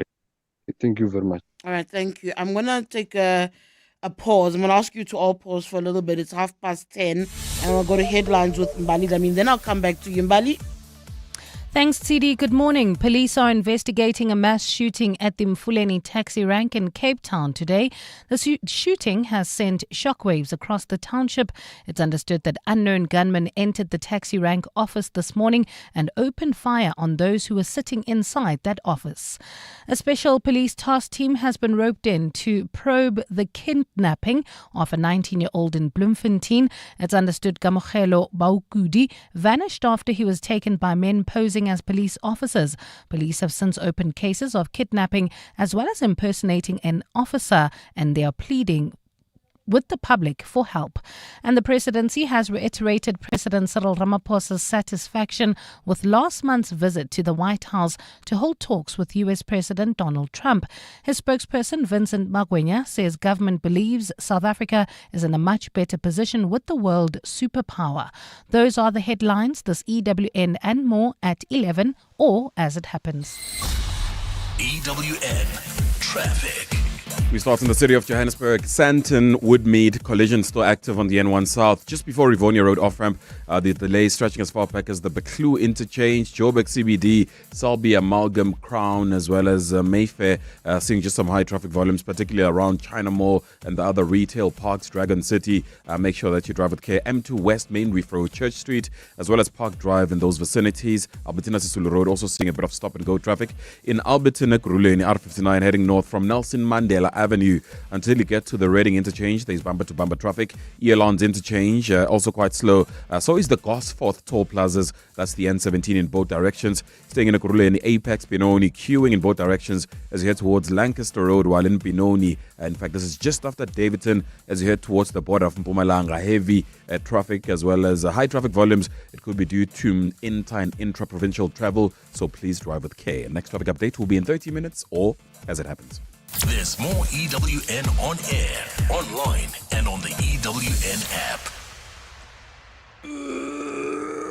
Honey, what are you doing? I'm stretching for tonight. I thought you're not dancing at bachelorette parties anymore. Baby, we need the money to put Johnny through matriek mos. And what's the police uniform for? The clients feel safer when I wear it. No, man, just sell your bucky to We Buy Cars. They give the best prices and they pay you within minutes. Okay, but can I just go and dance one more time, please? You know how much I love it. No, the buyer's already on his way here. Wow, okay. Strapped for cash? Just sell your vehicle to We Buy Cars. The easiest way to sell your car by far.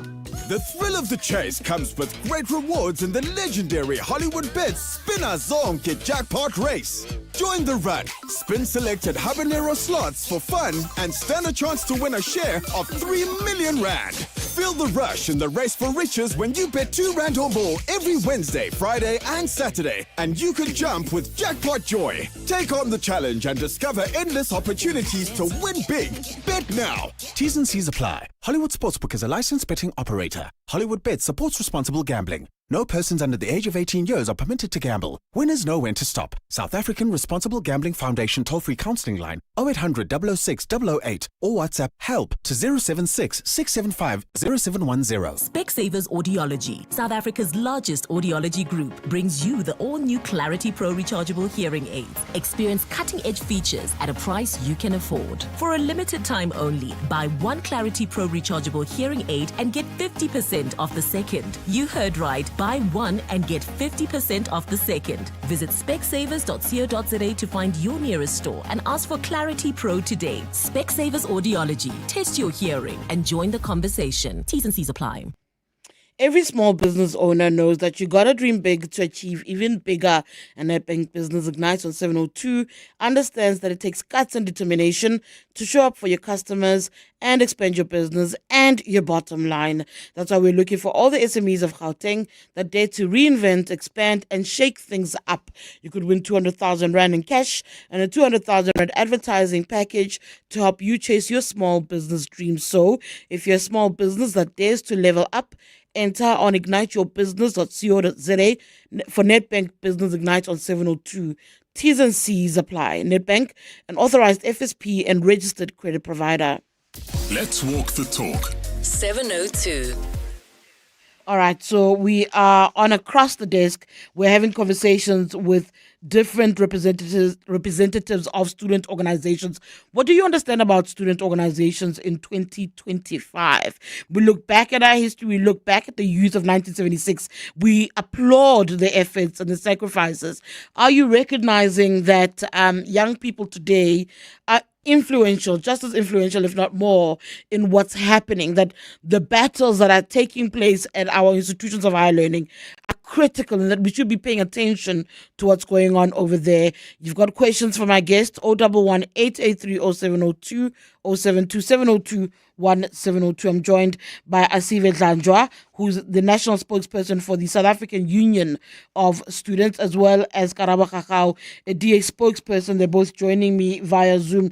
Karabo, there's also this question about, with the DA for me, where DASO, how do you manage engaging with students who might align with you on campus and what's happening in campuses, but don't align with the party? What do you say to them?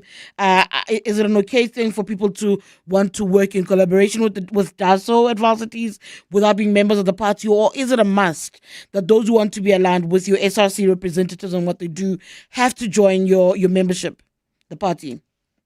Yeah, so I think it's an awkward one because we have had such cases, right, where students would want to be with DASO on campus, but then when they look at the mother body of DASO, they have an allergic reaction. So the issue here is, I think what's important for young people to understand is just politics itself, what it is and what it means for them, right? Because what DASO operates on campus is not a deviation from what the Democratic Alliance stands for in the broader sense. The issue of no student left behind is the same principle that drives members of parliament in the Portfolio Committee on Higher Education and Training, and has always been consistently the case. The issue of making sure that there is freedom, fairness, opportunity for all in our country is this principle upon which DASO represents students across campuses. The idea that you are supposed to have academic freedom on campus, the idea that you're supposed to have access to study material, but access to our student accommodation that is of good quality, accredited to the standard of livability, making sure that you are able to have the fair access to food as a student when you go to bed and not have to worry about when your next allowance is coming. The idea that you're supposed to study within a campus that has good quality infrastructure for you. The idea that you're supposed to be safe in and outside of campus is something that is not deviant from what the Democratic Alliance stands for as far as safe communities, making sure that people are able to live freely in the communities, irrespective of their gender or their sexual orientation, their age, and the environment within which they walk at any time of the day, right? So these are things that are consistent to who we are.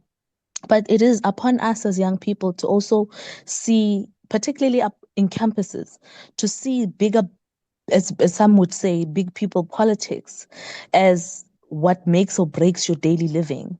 That your politics don't start and end on campus, but what happens outside of campus is what is more important even, because whether or not you have your allowance and have good quality education and have accommodation is dependent on what the big politics of government is doing for you and not doing for you, right? Whether or not you are safe in and outside of campus is a subject of what big government is doing for your safety on the ground. Whether or not every child who or every young person who applies to go to university, to a TVET or a CT, who qualifies, gets access, is dependent on what the big politics of the day is influencing that. So campus life is but a symptom of what big politics across the country are. So you can't look at campus politics as an isolation to the politics of the whole country, the politics of that province, the politics of that city. You know, their campuses we had Sefako Mahato University appearing before the Portfolio Committee on Higher Education now this Wednesday.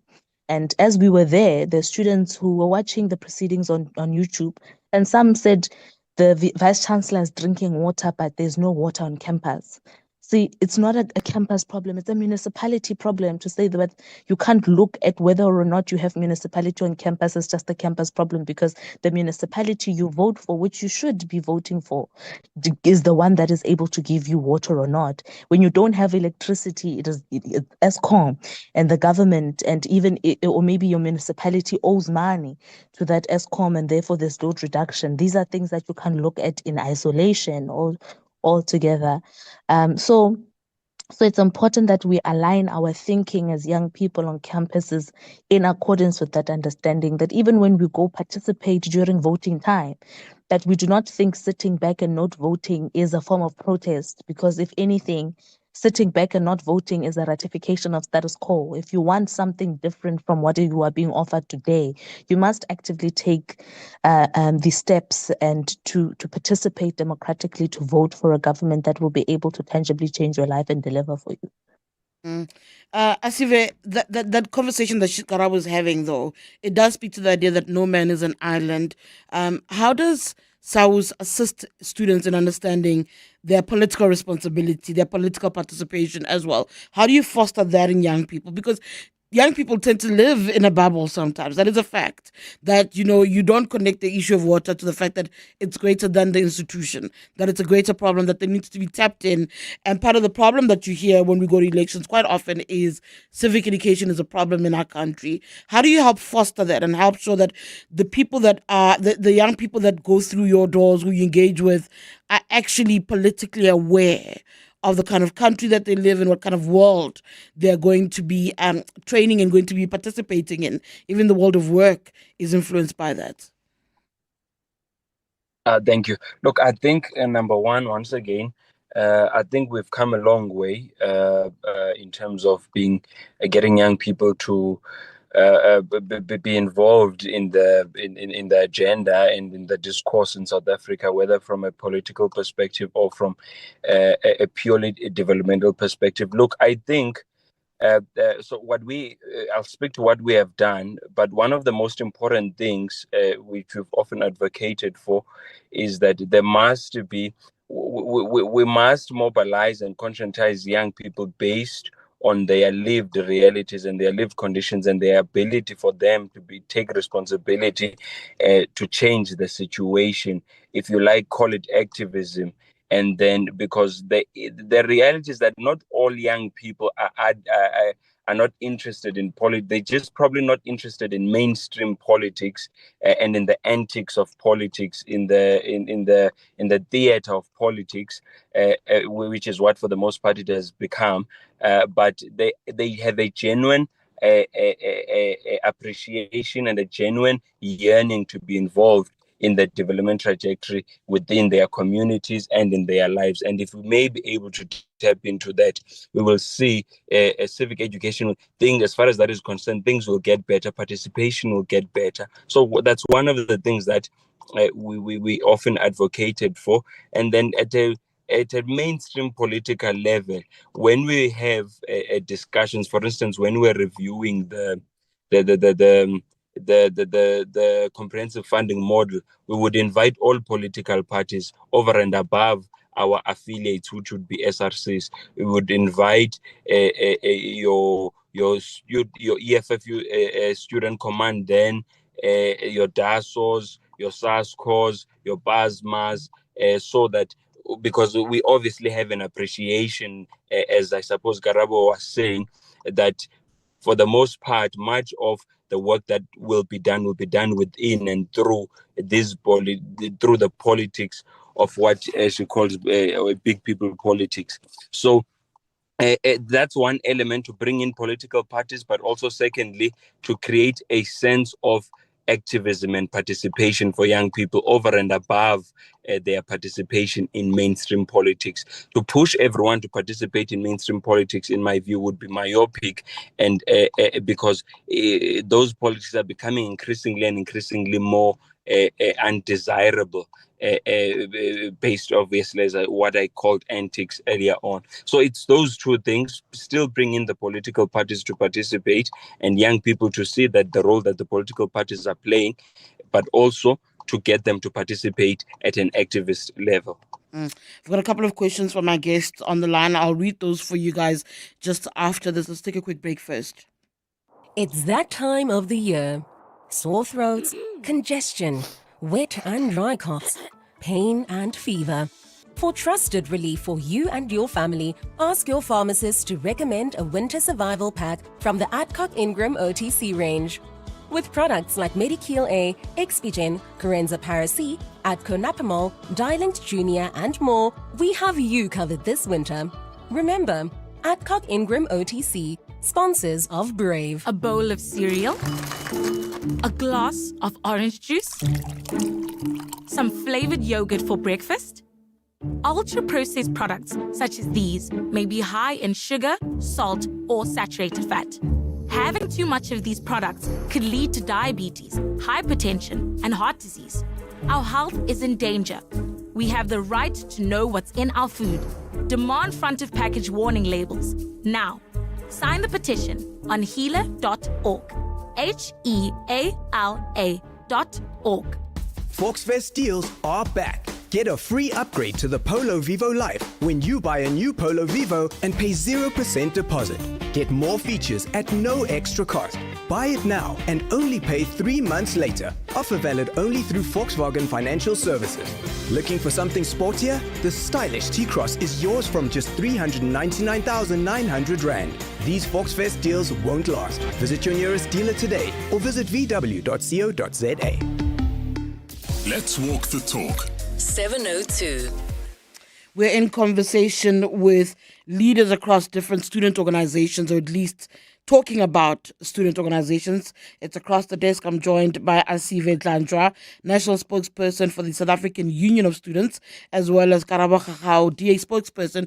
She represents DASO. Karabo, there was a time where DASO, as I said to you, started making inroads in what was seen as historically black universities, but it's gone actually very quiet. We hear very little now in 2025 about DASO and where it's going.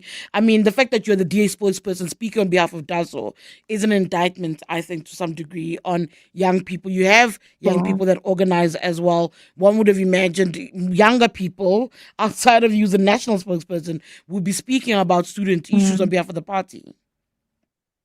I think that's a fair assessment, when Tshidi. I think the problem we have right now is most of our DASO leaders have taken mainstream politics, right? So, for example, the federal leader of DASO, Liam Jacobs, when he took up the seat as a member of parliament, he resigned from that seat and he's now focused on giving Gayton Mackenzie chest pains there by the Department of Sports and Arts and Culture. And TikTok. It speaks to the quality of young people. But that's the youthfulness of it all, yeah. Of it all, right? Making politics attractive and more relatable to everybody in South Africa. And I think it speaks to the quality of young people that DASO is able to produce within its ranks, and we all end up. I mean, for me, the people that when I was SRC president and the branch chairperson of DASO at UCT, the people that I looked up to were the current mayor of the city of Cape Town, Jordan Hill Lewis. These are people who were at the forefront of DASO before I came there and now, right? But you're correct in the assessment that we could be having more young people who are at the forefront of DASO representation and not just at the forefront of the Department of Higher Education. I myself right now, we unfortunately were unable to get hold of the team, and that's why I was given the responsibility to communicate, and to not communicate as the national spokesperson, but to communicate as a member of the Portfolio Committee on Higher Education and Training, who derives her mandate from the ground of DASO itself and does not operate in isolation from that. So that's the point there. Okay, but I just want to quickly respond to something Asive said when I was TD about it being myopic for us to want to rally people into mainstream politics. I think wanting to focus on activism outside of mainstream politics is what's myopic, because ultimately activism and political participation means nothing if it doesn't change the body politics at a macro level, as well as far as how it impacts the lives of everybody in the country. You being active on campus must be able to translate to an activism that is able to not only hold Minister Ngcaweni accountable for her recklessness and a lack of accountability and her lack of compassion as far as the people that she represents, but it must also be able to ensure that when you vote and when you encourage other people to vote, that we don't have Minister Ngcaweni there altogether. That is example number one. So yeah, it's important for us to be able to take mainstream politics important and understand how it impacts every moving chain in the ecosystem. All right, thank you for that, Karabo. There are a couple of WhatsApps and voice notes that have come through. Let me just put this one to Aviwe quickly. Aviwe, it's a bit of a lengthy one, but the first question for the guests. If we are calling for free education for all, where do we get the funds, and how do students who are not sacrificing anything see the value of it? That's the first question, Asive, sorry. And then the second one, why should Johan Rupert's children not have the benefit of free education when his taxes make up a large part of tax collection? The point is, why are taxpayers punished when they're funding society? If anything, they should benefit the most. Asive, I don't know if you want to take that quickly.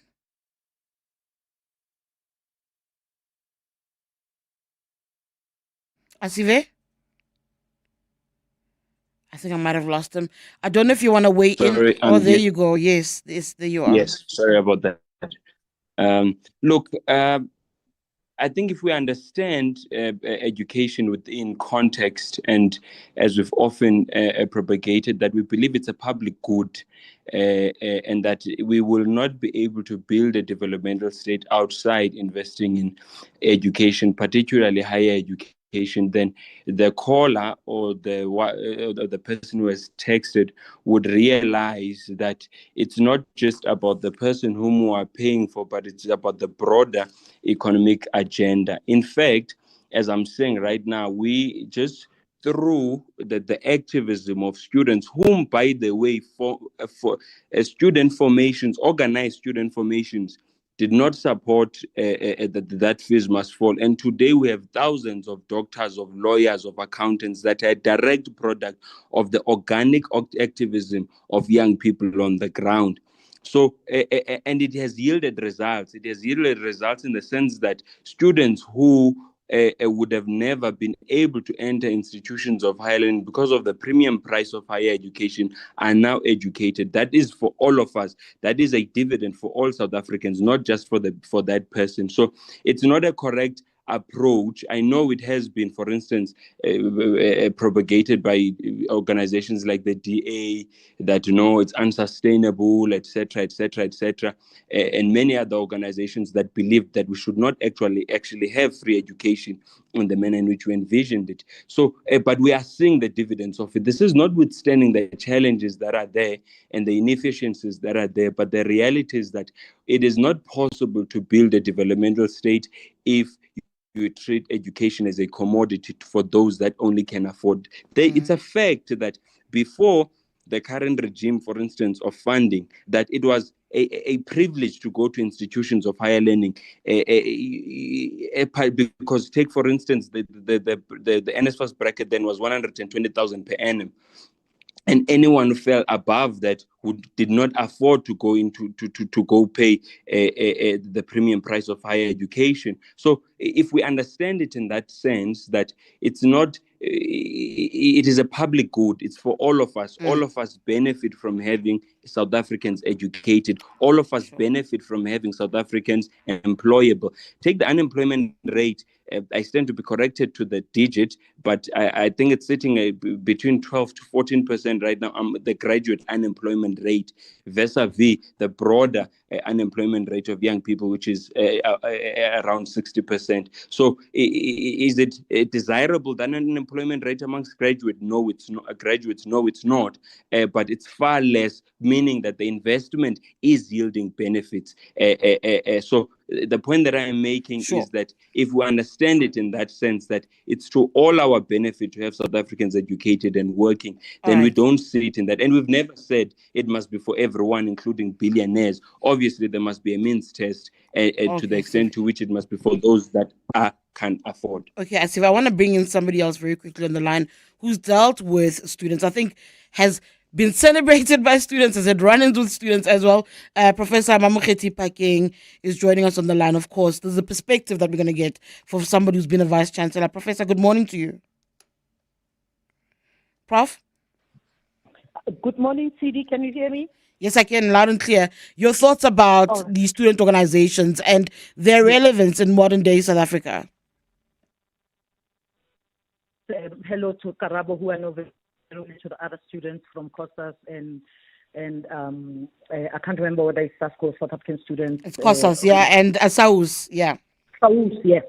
So the bottom line is that student activism on campus is very important. In fact, not only on campus, the activism of young people is hugely important. Just imagine, Tshidi, if our young people were subdued, silenced, and could not voice. I mean, if they can't do that, you can forget about any other constituency raising their voice. So I am all 120% for student activism. But the second thing is that campuses and schools are the only places, in fact, where people from different political persuasions, cultural backgrounds, and all sorts of differences, socioeconomic backgrounds, come together as equals. You don't have that. You don't have much of that outside campus, except maybe in a place of work, which is constrained by the workplace, the code of conduct of workplace. Whereas campuses are much more open places where that's the place where students will engage with people from different political persuasions. So it's the best training ground. And so those spaces have to be open to engage with. And when Karabo keeps saying academic freedom, the importance of that freedom to voice your ideas gives the students the freedom to voice a different ideas. They don't have to agree with someone who's sitting next to them and so on. And so my view, often when people want to kill political activism, I actually say it's dangerous. You must encourage it. And so the question about how does that activism unfold is a point of debate. But here's my view. Activism and protest is supposed to make those of us who are in power uncomfortable. So as Vice Chancellor, I accepted the fact that the students are going to protest and it's going to make me uncomfortable. Sometimes it will make me angry, but that's what it is. Because the reason why it's going to make you uncomfortable is that without that discomfort, there will never be change. Because those of us who are comfortable in our positions or socioeconomic spaces, we protect our territory for our own comfort. It's very easy to forget about others.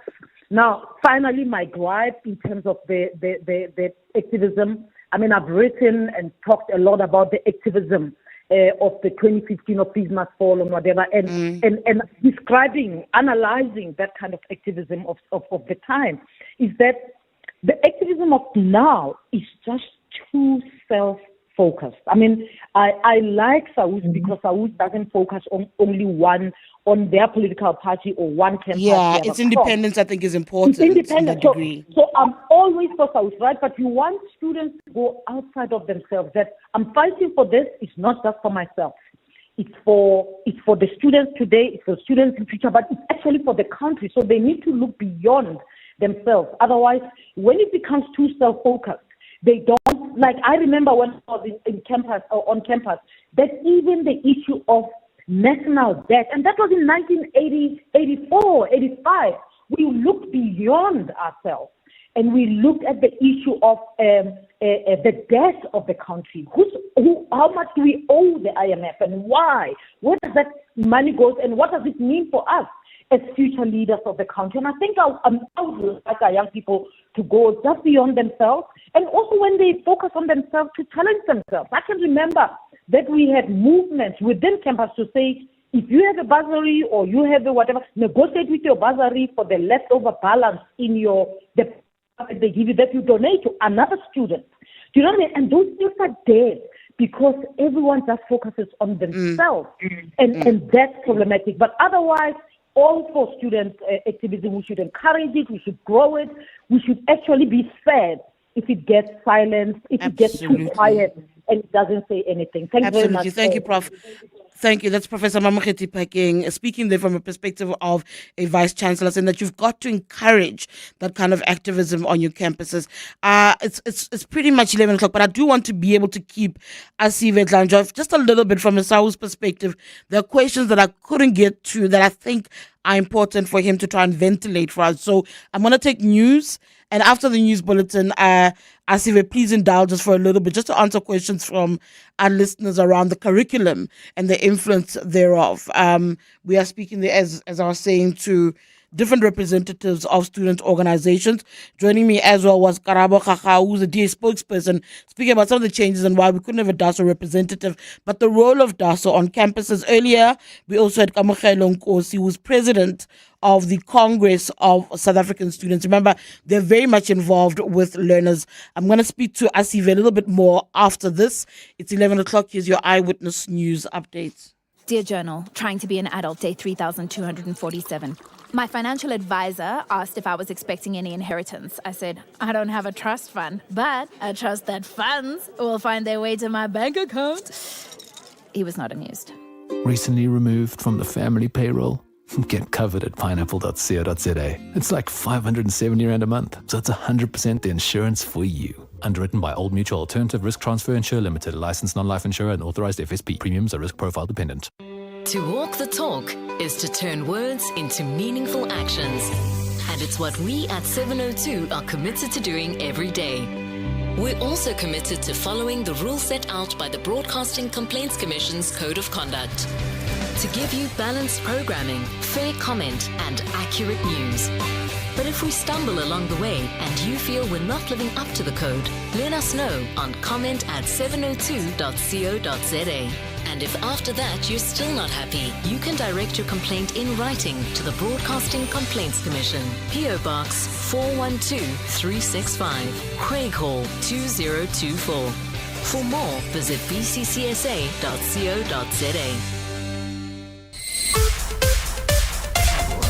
This is EWN. Good morning, I'm Bali Dlamini. Police are investigating a mass shooting at the Mfuleni taxi rank in Cape Town. The shooting has sent shockwaves across that township.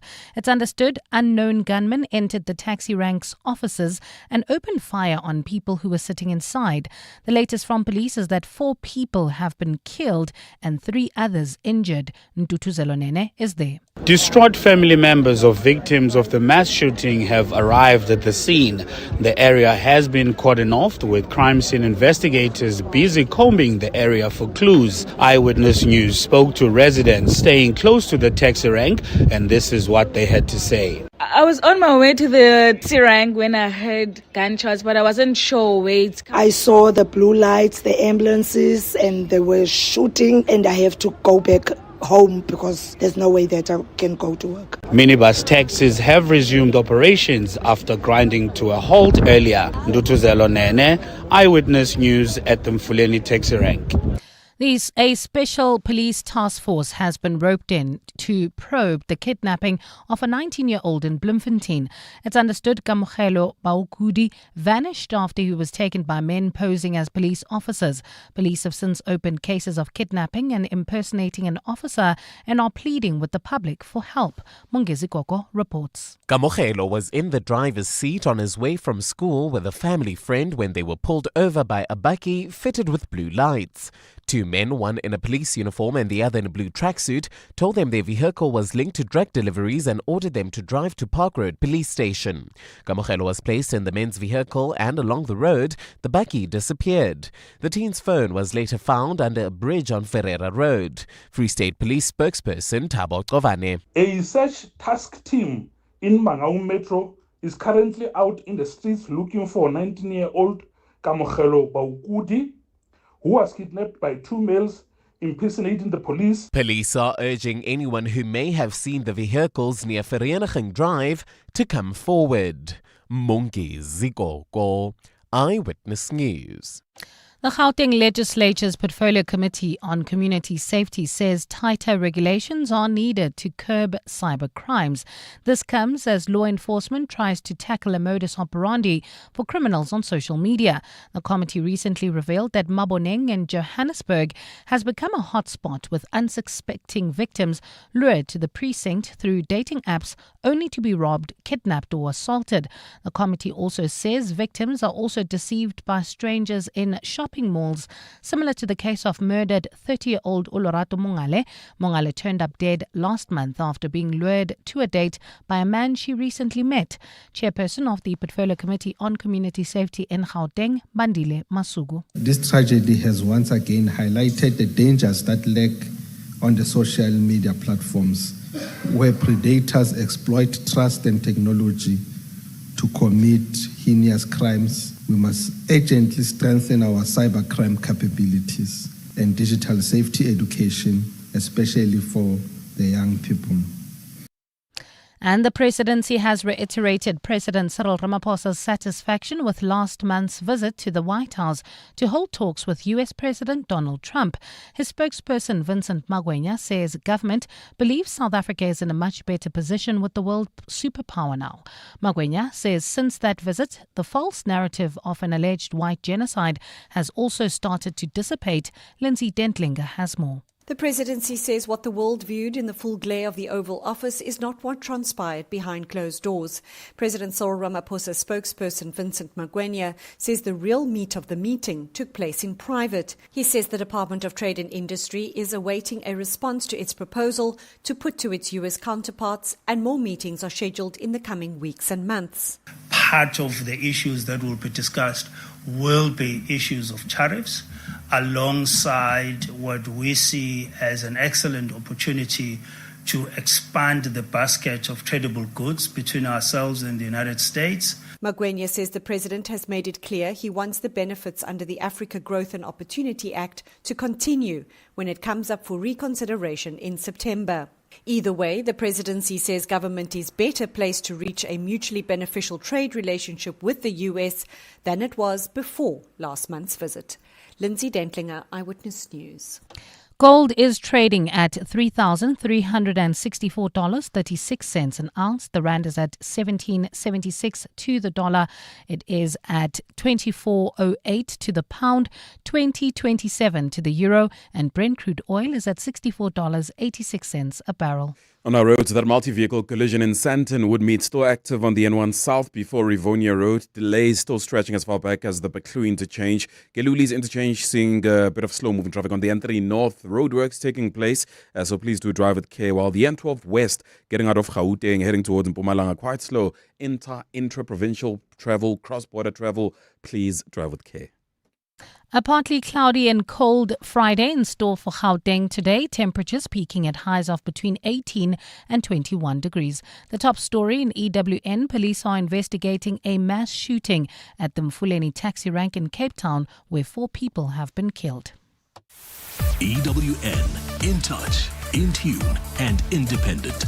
For the latest, visit ewn.co.za or download the EWN app. What are the matters that matter to you? 702 listens. 702. Live On the Prime Media Plus app. DSTV channel 856. 92.7. And 106 FM. Let's walk the talk. It's 8 minutes past 11. Tshidi Madia in for Clement. In just a bit, we will have our sex focus. We'll look at emotional and psychological tools being used to ignite your sex life. But before then, there's a few issues that I picked up on that I want us to wrap up on the conversation we had in the last hour. We were, of course, having our across the desk and we're speaking to student organizations and the work that they do. I've seen some of your questions and I think some of the questions are really important. And I want to give our guest a chance to give their final thoughts. Professor Mamokgethi Phakeng kind of took over speaking about the very much important role that they continue to play in our universities. I'm joined still on the line by Karabo, Khakhau, DA spokesperson, as well as Asive Dlanjwa, the national spokesperson for the South African Union of Students. Asive, I'm going to start with you. I want you to take a listen to this voice note. It is a question from one of our listeners about the work that you do as student unions. Good morning, Tshidi and your guest. I just want to ask your guest if they actually focus on the curriculum. Are they happy with the curriculum? And if not, are they doing anything about it? Are they changing it? And the curriculum, is it aligned to what the job skills are required after? Thank you very much. All right, thank you. Asive, I hope you heard that. So the issues around the curriculum, the alignment, your response to the question. The observation is correct from the caller as it pertains to the curriculum, and it's in this case in congruence with what I would term the market demands, the socioeconomic demands of our society, as it were. So that there's a huge incongruence there. I think it's evident for all of us to see that the output of higher education is not necessarily aligned with what society and really markets would demand. So a lot of work has to be done there. But how we've looked at it is that, so we've had the first phase, if you like, which was to massify access to higher education, which had never happened since the dawn of democracy, to massify access to higher education at this level. So to that extent, that was the first step. The second step, which probably could have happened concurrently, but there is some sort of resistance. I don't know if it's at the level of institutions, or maybe is it an issue that there is there's not enough of a decisiveness from the level of government to be able to influence the output of public higher education, which probably takes me to the third thing to say. One of the issues which for us has been an issue has been unchecked institutional autonomy, the extent to which institutions of higher learning, public institutions of higher learning receiving billions from the state, can choose to, on their own, they decide what will be the output in terms of their programs, irrespective of whether it is in line or not in line with the needs of their regions and the country at large. So that's another thing that probably a conversation that we need to have as to how do we deal with that? How do we align, for instance, take the outputs of these public higher education institutions, which, by the way, once again, I stand to be corrected on the actual number. I think we're spending around about just over 150 billion across the entire education sector. But the dividends are not in terms of the output from these institutions. We're not getting as much as we should be. And with every passing year, it depreciates the quality of output that we're getting from these institutions. So that's another conversation we need to begin to have. How do we align those output, for instance, with the National Development Plan, with our developmental agenda and our objectives? And to that extent, there has been a huge cavity. So the speaker is 100% correct. We tried through, for instance, when we're dealing with the funding model, to say, how do we use now the re-engineering of the funding model of the state to see how do we encourage universities and also students to enroll in programs that are in need in the country. Sure. And whilst to an extent we're trying that, but the problem is basic education is that you can put all the money available for science, technology in institutions of higher learning, but if we're not getting that output from basic education, it's a redundant, so to speak. All right, thank you, Asive. I'm going to leave it at that with you.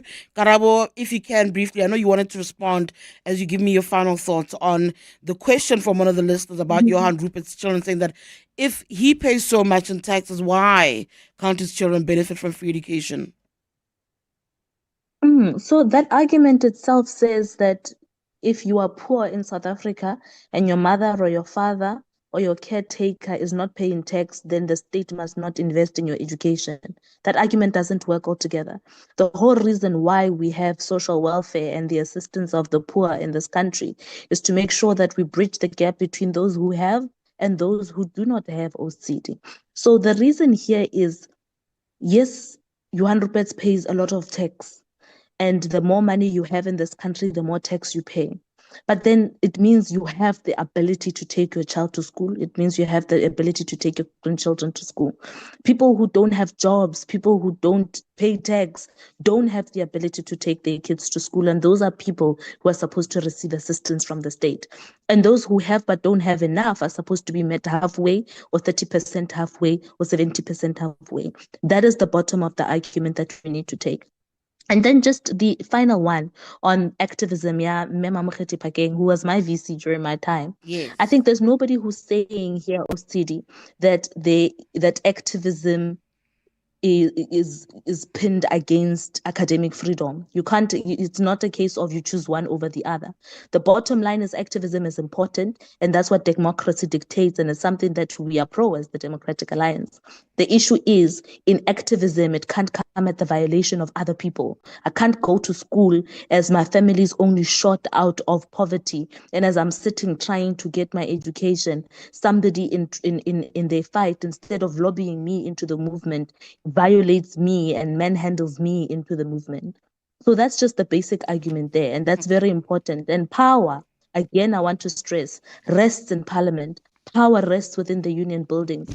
Until we change the composition of Parliament, the composition of the union buildings, nothing really will change, because campuses are but a symptom of what the bigger political picture looks like, what it dictates, and who it's governed by.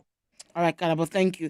I'm going to leave it on that point, on that note. That's Karabo Khakhau, DA spokesperson.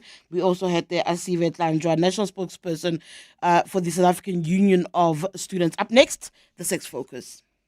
John Perlman.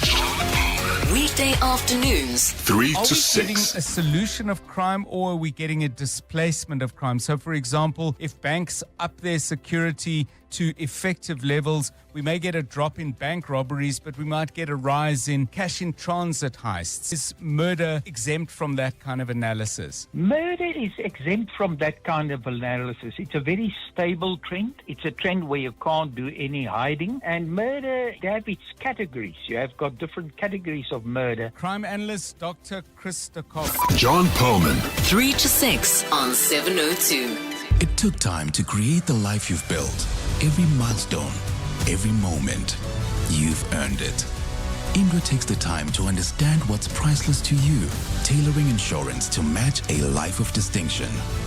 True peace of mind comes from knowing that everything you've worked for is insured with precision. It starts with a conversation.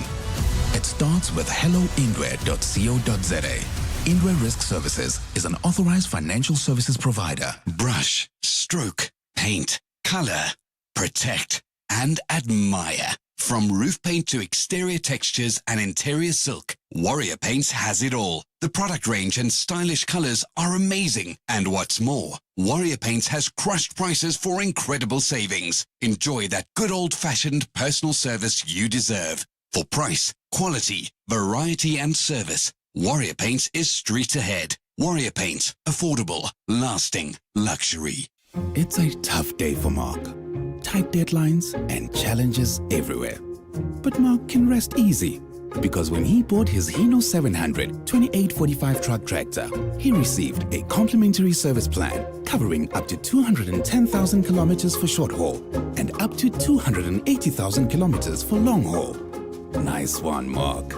Visit your dealer today to find out more about this limited time offer. Hino, all the way. T's and C's apply.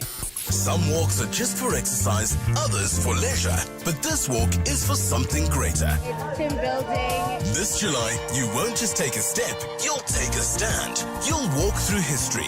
You'll walk with it. On Sunday, 27 July, the 702 Walk the Talk, hosted by Freedom Park in the city of Tshwane, returns. It's a route that winds through the heart and soul of our capital city. From the sacred grounds of Freedom Park to the powerful steps of the Union buildings.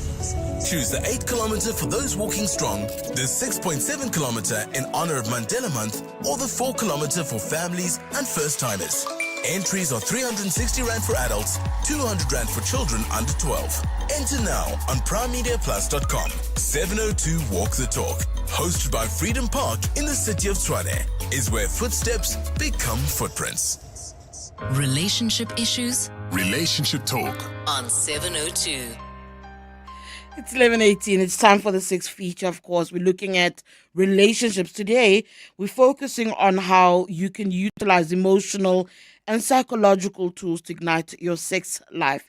We are joined in studio by dating coach Lee Joy. So, according to many relationship experts, igniting your sex life doesn't always begin in the bedroom.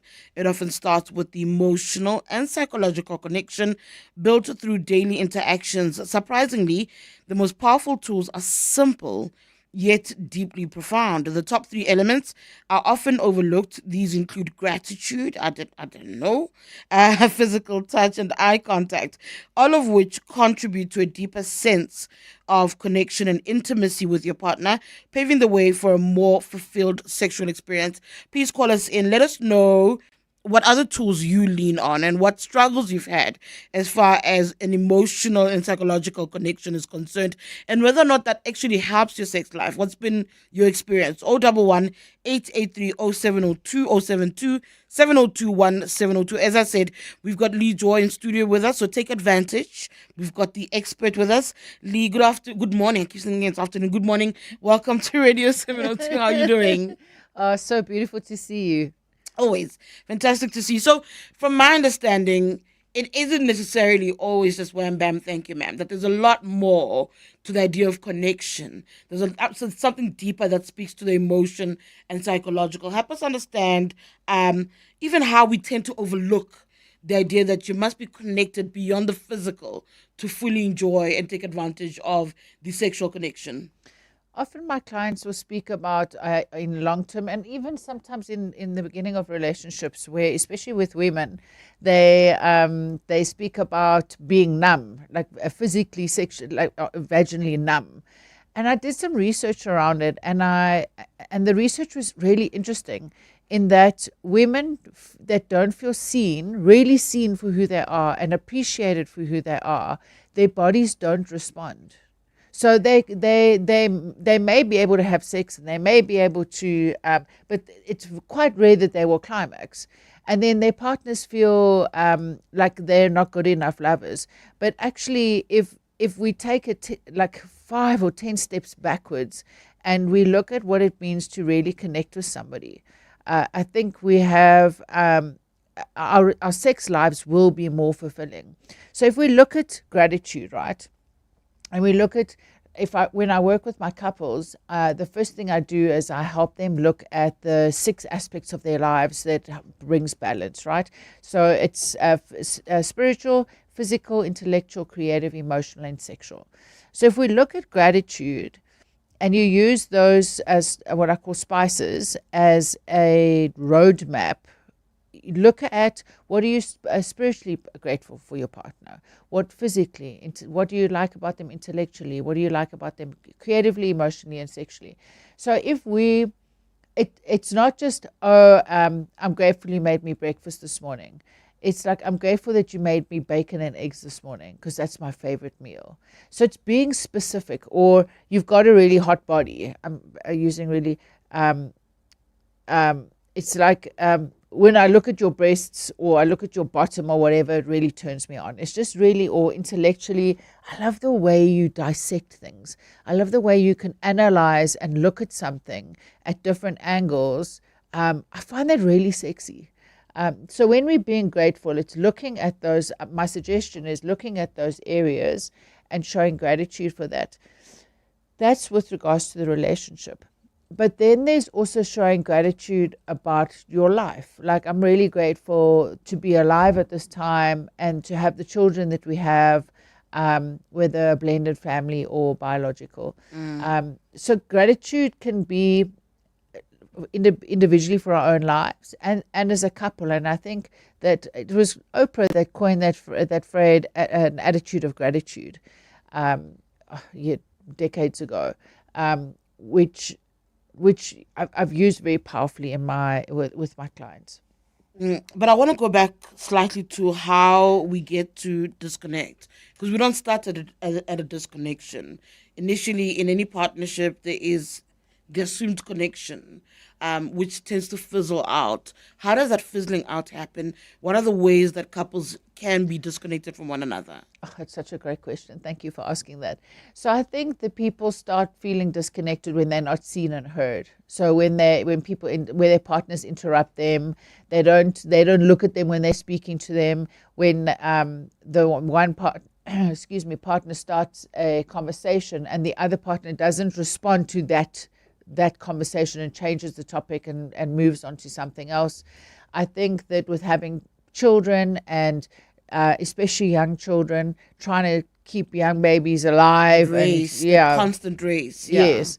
I think work, coming home and being stuck in your head about work, and giving your family the crumbs instead of coming home with, in the car or the train or whatever, the taxi, just recalibrating your mind and coming into family, a way of thinking about family. They're the obvious disconnection, like infidelity and work with sex addicts and where there's objectification, where somebody feels objectified. So there are many ways that being dismissed and they're so subtle. Oh. They're so subtle. We don't necessarily almost really realize that we disconnect, and we just know, like, oh, that didn't feel good, or like, I feel so far away from you.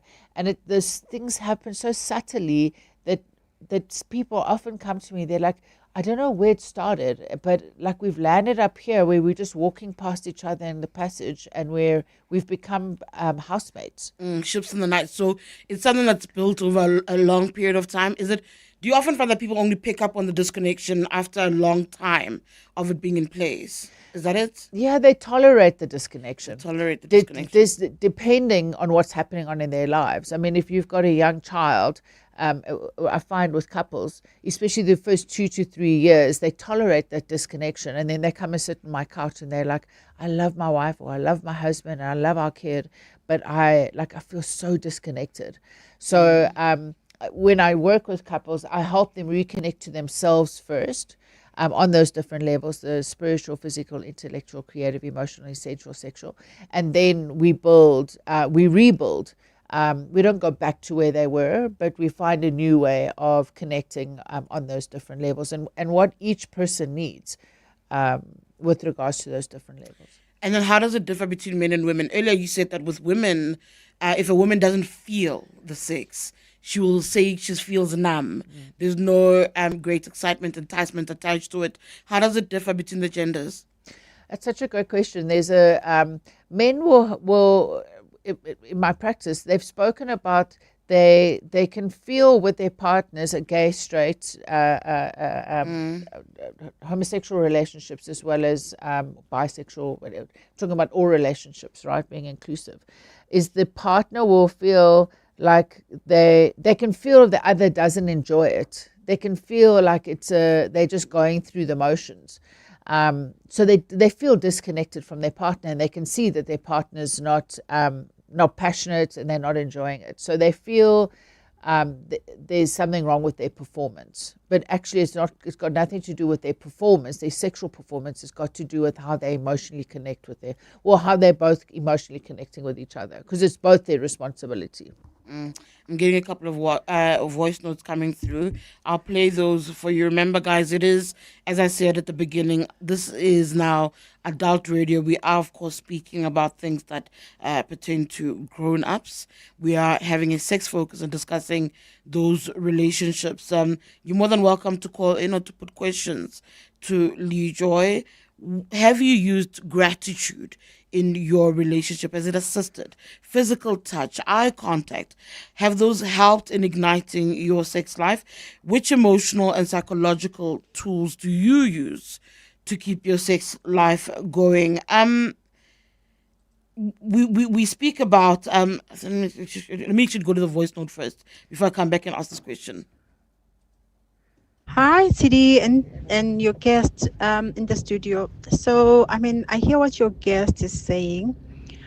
For me, what really worked was that, I mean, I was appreciated, I was seen, I was affirmed all the time. But I think once I lost interest, I was struggling within myself. So I think I needed to discover what my body needs. And once I had worked with that, I found that, my goodness, I am in a level where I'm forever happy, and because I understand myself now, I don't even need, those affirmations that much. But now that I understand my body, that's what worked for me. So she now understands her body and understands what works for her.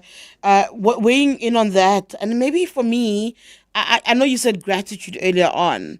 I don't get how gratitude enhances sex for couples, the connection for people. I wanted you to help me understand, how does that work, where you're grateful for the life we have, how it translates to, the connection and a better sex life. Just that connection for me. So if I can speak openly around the sexual side of things, if for argument's sake, a partner performs oral sex, for argument's sake, right? Then and there's a sense of gratitude afterwards, right? Because there's a what's the word I'm looking for? There's going to be less pleasure for the person offering the oral sex than if they're making love, right? So if there's a appreciation and a gratitude shown for the sacrifice is such a big word, but the I thought I stopped cringing. Okay, sorry, I'm laughing my way through this picture. Sorry, yes, okay. So I'm being very basic in gratitude Sure. in that way, right?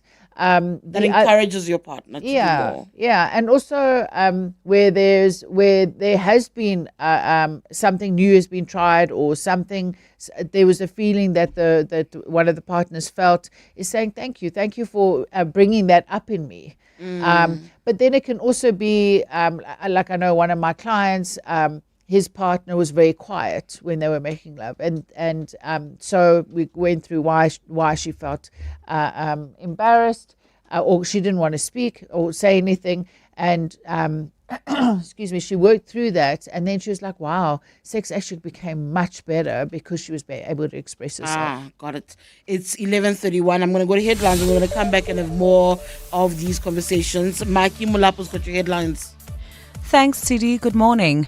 Two former Proteas, Lonwabo Tsotsobe and Tami Dzolekile, will return to the Palm Ridge Commercial Crimes Court in October as the high-profile match-fixing case against them continues to unfold.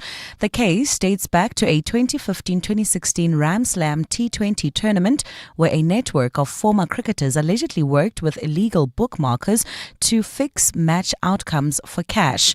This week, former fast bowler Ntaketo Mabalati became the fourth ex-player to be convicted, handed a 5-year suspended sentence after pleading guilty to corruption. A special police task team has been roped into a probe has been roped in to probe a kidnapping of a 19-year-old in Bloemfontein. It's understood Kamogelo Nkosi vanished after he was taken by men posing as police officers. Police have since opened cases of kidnapping and impersonating an officer and are pleading with the public for help. And in Australia, the woman who is accused of intentionally cooking fatal mushroom lunch has told her trial she wanted the beef Wellington to be special. Erin Patterson is alleged to have cooked the deadly meal that killed her in-laws, 70-year-olds Don and Gail Patterson, as well as Gail's sister Heather Wilkinson. The victims fell ill and died days after the fatal lunch that had the poisonous fungi in it. Those are the headlines. This Eyewitness News and more at midday or as it happens. EWN Traffic. A very good morning. We're going to start in the city of the West Rand this time around. Krugersdorp, Northern Farm, Chartwell. This is the N14 westbound. So if you've got a flight to catch at Lanseria International Airport, you must allow for extra travel time. There are roadworks taking place along that vicinity. So if you're coming from Deep Sloot, budget an extra 10-15 minutes and please drive with ease. City of Johannesburg, good news coming out of Sandton. Collision cleared on the N1 South. But there's still just a bit of mild pressure going past there. So it happened just before Rivonia Road off-ramp. Delays are still stretching as far back as Woodmead, but nothing beyond 5-minute long delays. In the city of Ekurhuleni, City of Peace, free-flowing traffic on most major routes, particularly if you've got a flight to catch at OR Tambo. It is free-flowing on the R24, R21, N12, as well as the N3 South. It's the N3 North heading to Geluli, seeing a bit of mild to moderate congestion. And then in the nation's capital, look out for a bit of pressure. This is on the N1 approaching the Flying Saucer interchange due to roadworks taking place there as well. Next traffic update will be in 30 minutes or as it happens. There's more EWN on air, online, and on the EWN app. Honey, what are you doing? I'm stretching for tonight. I thought you're not dancing at bachelorette parties anymore. Baby, we need the money to put Johnny through matric mos. And what's the police uniform for? The clients feel safer when I wear it. No, man, just sell your bucky to We Buy Cars. They give the best prices and they pay you within minutes. Okay, but can I just go and dance one more time, please? You know how much I love it. No, the buyer's already on his way here. Wow, okay. Strapped for cash? Just sell your vehicle to We Buy Cars. The easiest way to sell your car by far. Remember when we were rocking just one bike, dreaming big for our delivery business? Those days. Now we're here with a whole fleet of vans and trucks. That's why it's important to have the right partner in your corner. Of course, we owe to My Way Business Insurance. They've been our go-to for comprehensive cover, protecting our fleet while we deliver excellence. Talk about going from pedal power to horsepower. Move your business to My Way and get cover for your vans and trucks. Visit myway.co.za for a quote and do business your way. My Way is a licensed non-life insurer and FSP. T's and C's apply. Don't let colds and flu slow you down. Adcock Ingram Winter Warriors is here. Your trusted defense against colds and flu symptoms. Be prepared for everything winter throws your way. Fight the pain and fever with Panado or Compro. Relieve your sore throat and coughs with Cepacol. And guard your immune system and gut with Gummy Vites and Probiflora. Adcock Ingram Winter Warriors. Your defense starts here. Ask your pharmacist about Adcock Ingram Winter Warriors. Relationship issues? Relationship Talk on 702.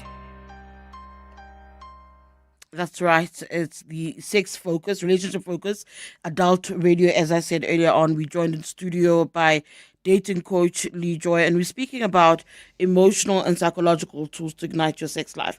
I'm still marveling at the idea of gratitude, but I think I get it as something that enhances the connection, enhances the sex life.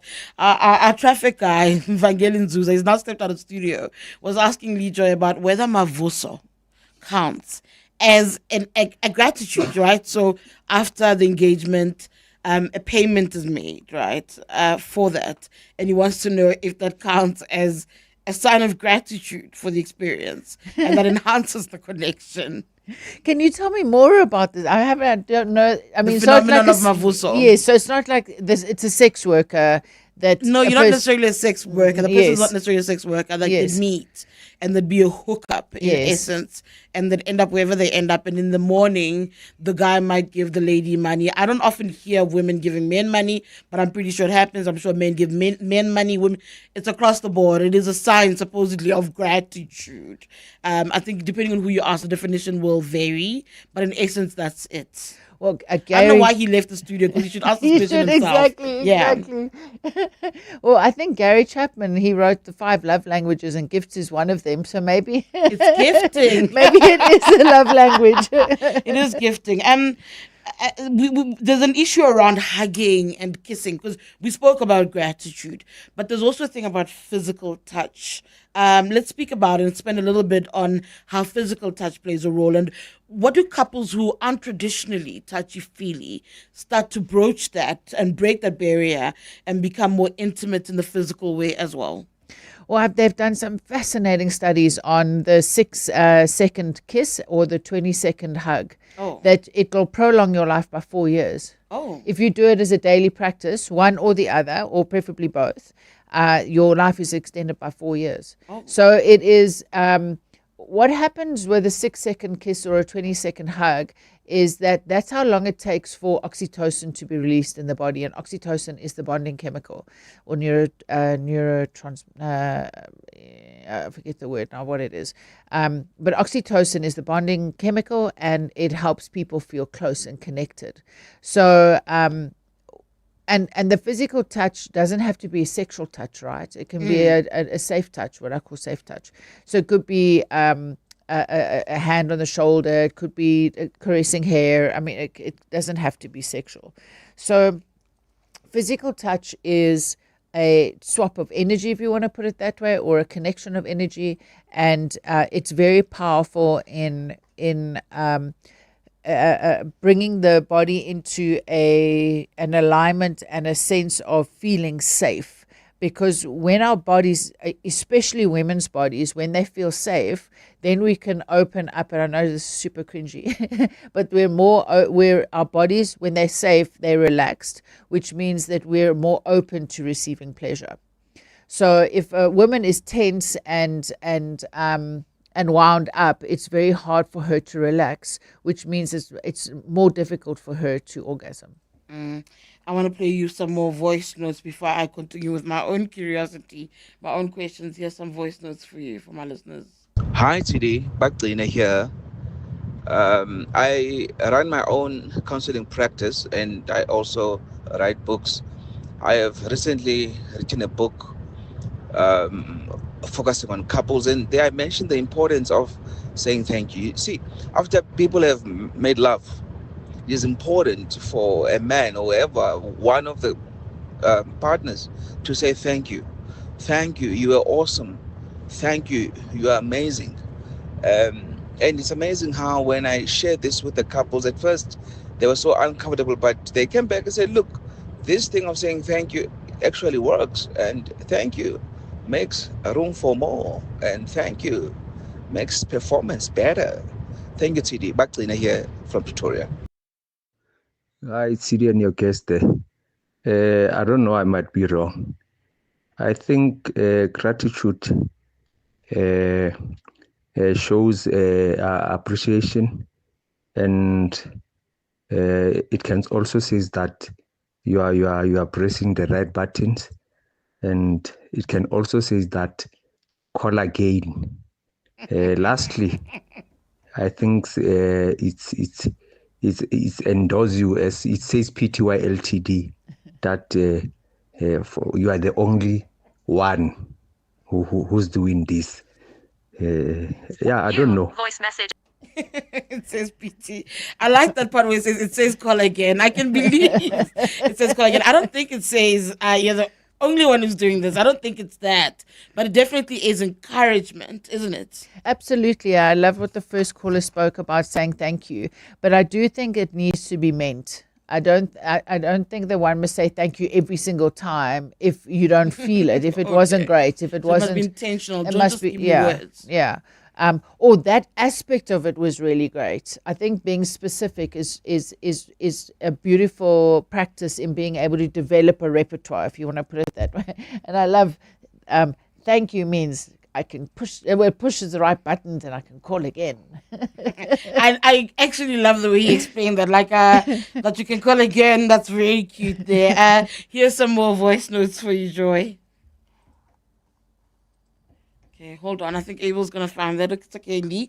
Let's speak about eye contact as well. I mean, you always know, I think everybody understands the idea of making eyes at one another from across the room. You hook a person sometimes purely just from the eyes.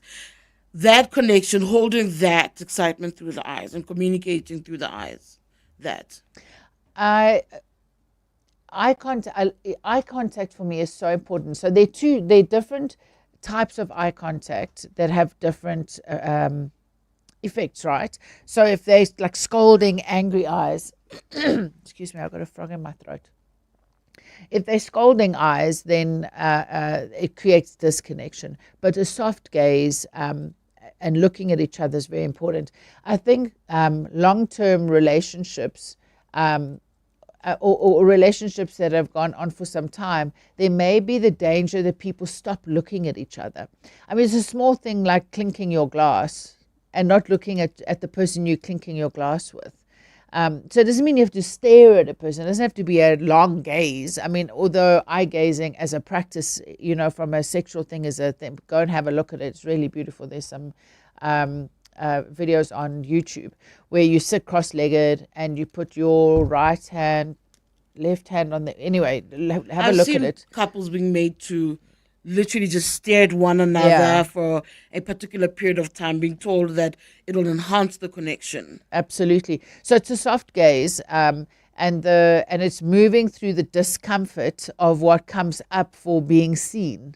So there's a vulnerability in that person looking at you through the discomfort of being looked at, and the stuff that rises up in us at where we feel vulnerable and seen, and then I don't know if I'm making sense, and then transcending that and then creating that connection. And that's where it comes from. I think in my head, I think you are. Here are some of those voice notes. Abel, there are voice notes. Anonymous here. Myself and my partner, we have a method of kissing. There's the casual hello or just give me some love kiss, and then there's a kiss with connotations of there are going to be relations later. I love that because that's very clear communication. There's also that in the kissing. But I think I asked you earlier on, Lee, just about even the couples that aren't used to it, the practice. What do couples need to do? I think it applies to all these different ways of enhancing connection.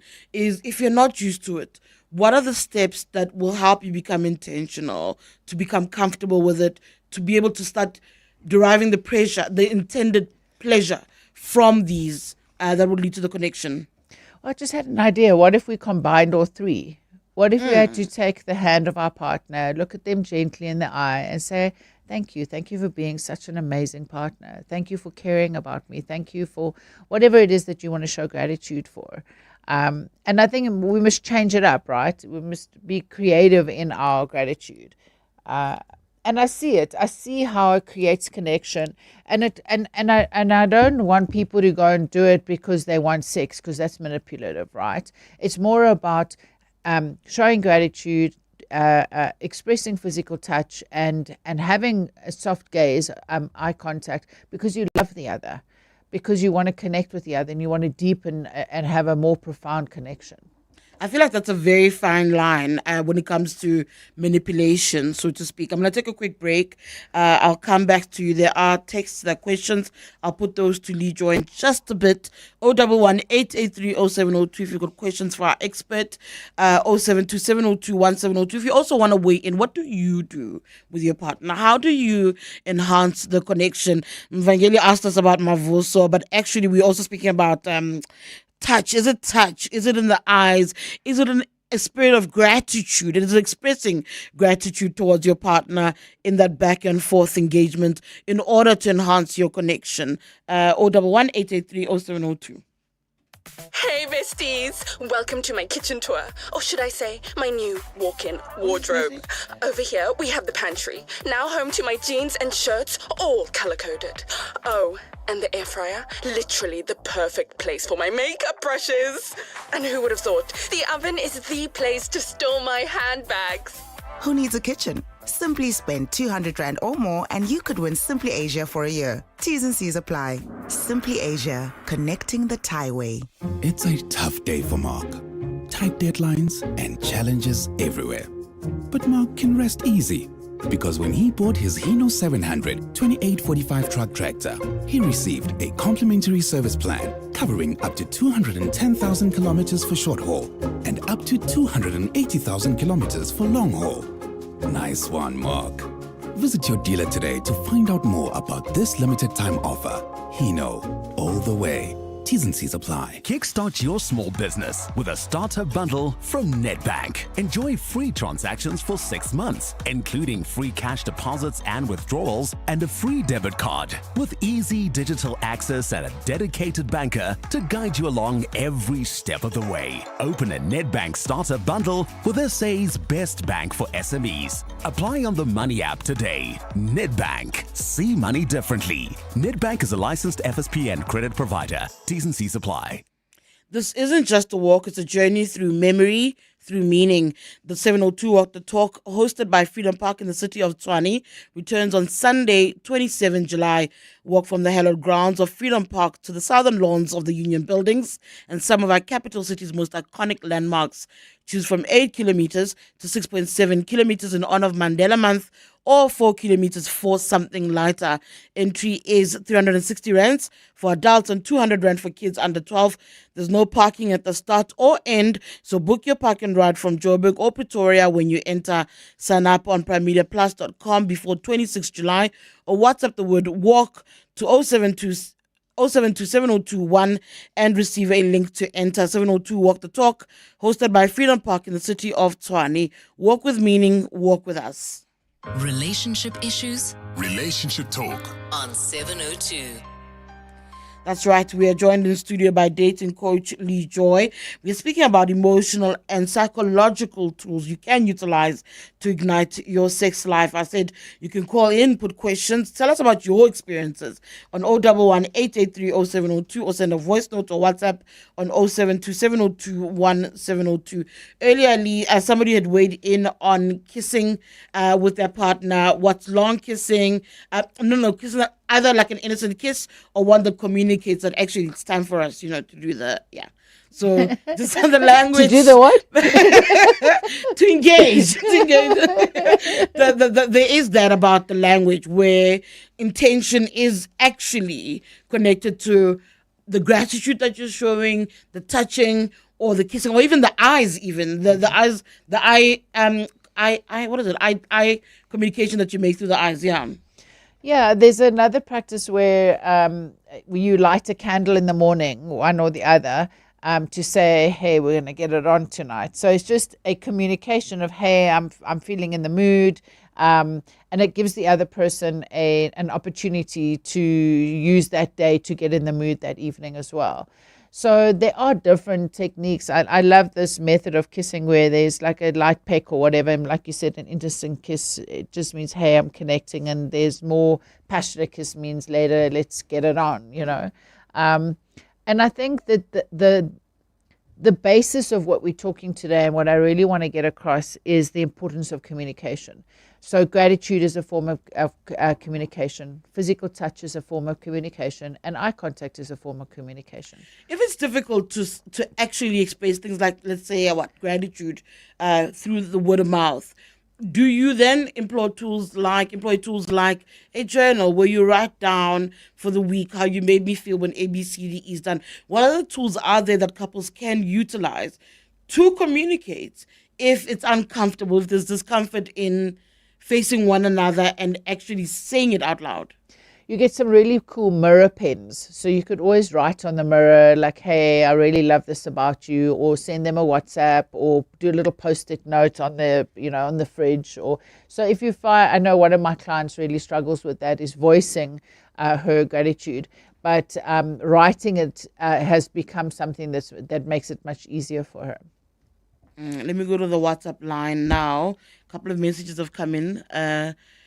Tshidi, may you please check with your guest? I looked at my boyfriend's eyes while making love, and he asked me, why am I looking at him in his eyes? What does that mean? That awkward moment where you are staring at somebody, because people, when you look at film and the likes, I'm removing myself. People just stare and people close their eyes. So being stared at even in the act. Boyfriend finding it awkward. What is she meant to say in those moments? Should she communicate that I'm trying to deepen our connection? I mean, how do you navigate that awkwardness? I have to share a very personal story, and I'm cringing just telling the story, but I have to share it. My boyfriend a couple of months back had the courage to say to me, "Love, why do you stare at me when you kiss me?" And I was like, well, because I'm looking at you. And then I went away and I thought about why do I stare? And I had this very awkward experience when I was dating, when I would, like meeting in the different- past, yeah. And I'd been on a date and I was standing at my car and I thought that we were going to kiss goodnight. And so I closed my eyes and I puckered my lips waiting for a kiss. And I just heard this giggle and I opened my eyes and this guy was nowhere near kissing me. Oh my goodness. So you're dealing with, that's actually quite traumatic. So you're dealing with PTSD. So ever since that moment, I've become, it's so important for me to look and see, hey, where's his lips? And if he's actually wanting to kiss. So I think if with this caller, is to soften the gaze. So to soften the eyes, not to open the eyes, but just soften the eyes and explain, because also it makes a person feel very vulnerable when they're being looked at in that moment. So I think that was what my learning from looking at my partner. And where it's soft gaze as opposed to a stare. Yeah. A message coming in from Sibs. Thank you is awful in romance, as it's like somebody doing you a favor. What is that? Tell them they're wonderful, as both of you are making love. It's not a paid for service. Thank you. Here is a tip as you performed well tonight. Wow, that was amazing, especially when you ... censored it, is much better and more loving and meaningful. I say that when you, I say thank you when somebody puts my filled dinner plate down in front of me, not for an orgasm. That's Sibs. And I think that you'd agree, because you keep saying that you've got to be specific. And sex isn't transactional, right? I love what the caller said there. It's about making love. It's something that you both do together.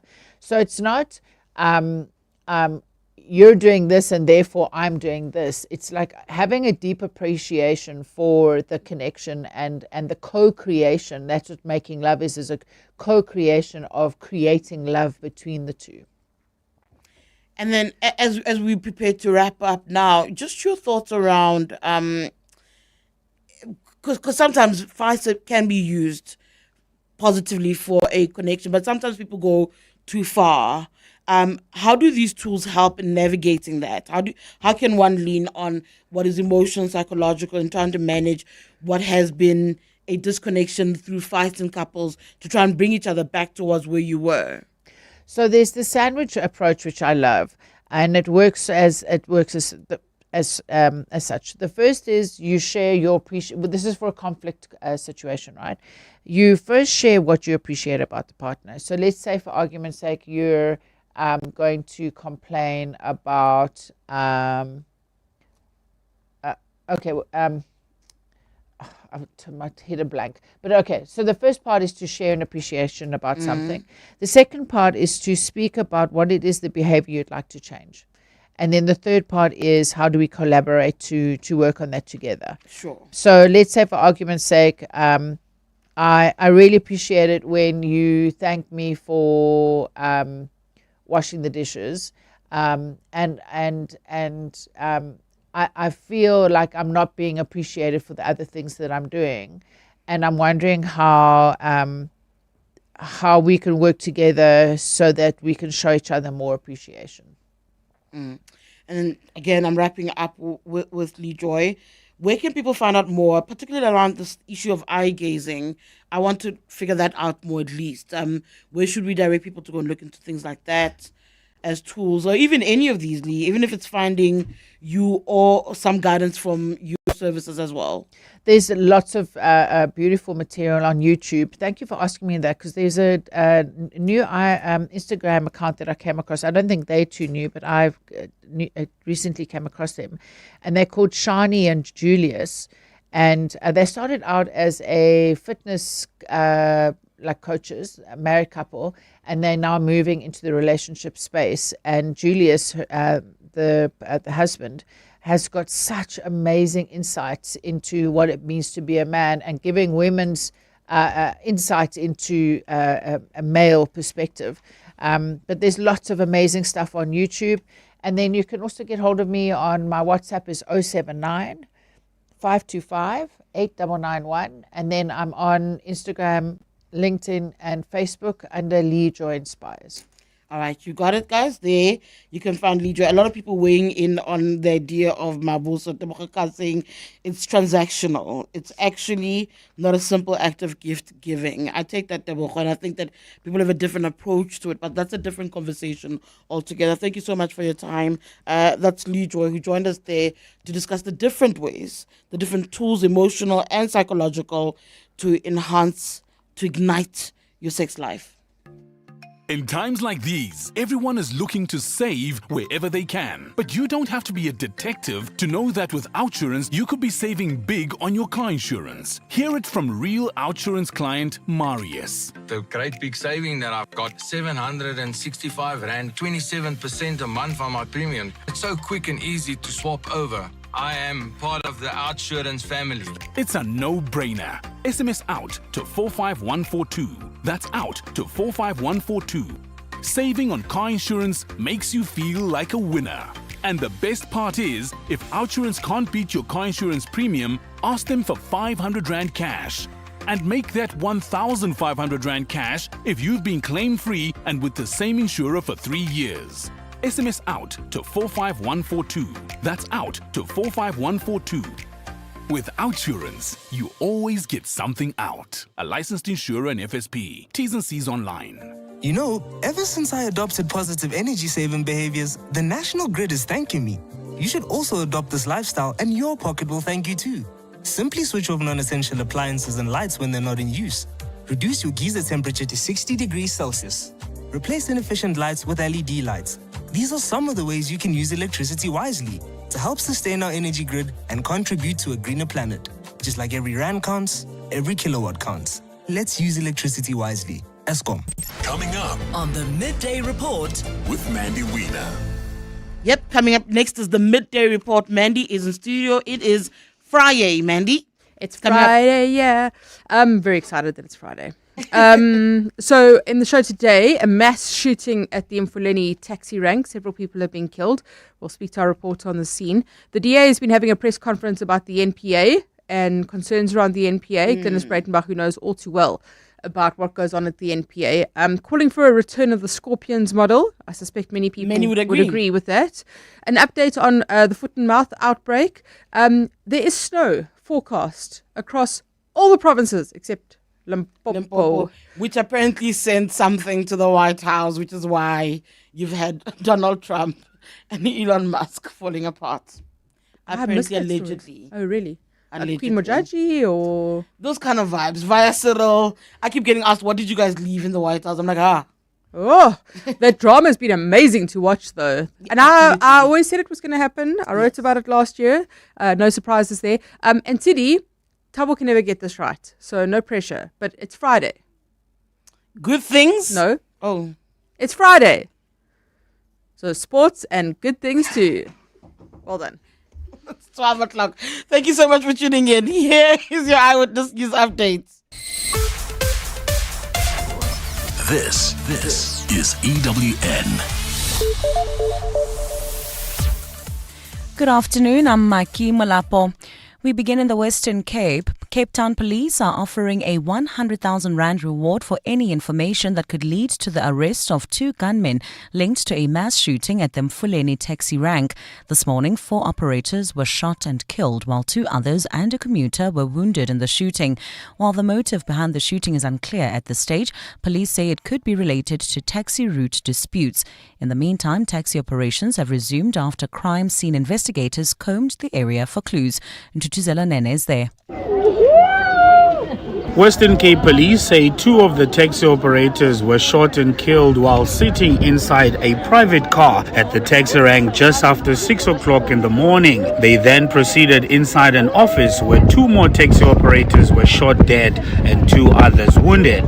Deputy Provincial Police Commissioner for Crime Detection, Bongani Makashalala, says the motive could be related to taxi routes. And here we have been monitoring the routes as well as Somerset. But however, when the matter is planned and take place like this one early in the hours, so unfortunately we happen to miss this one. Crime scene experts are still combing the area for more clues.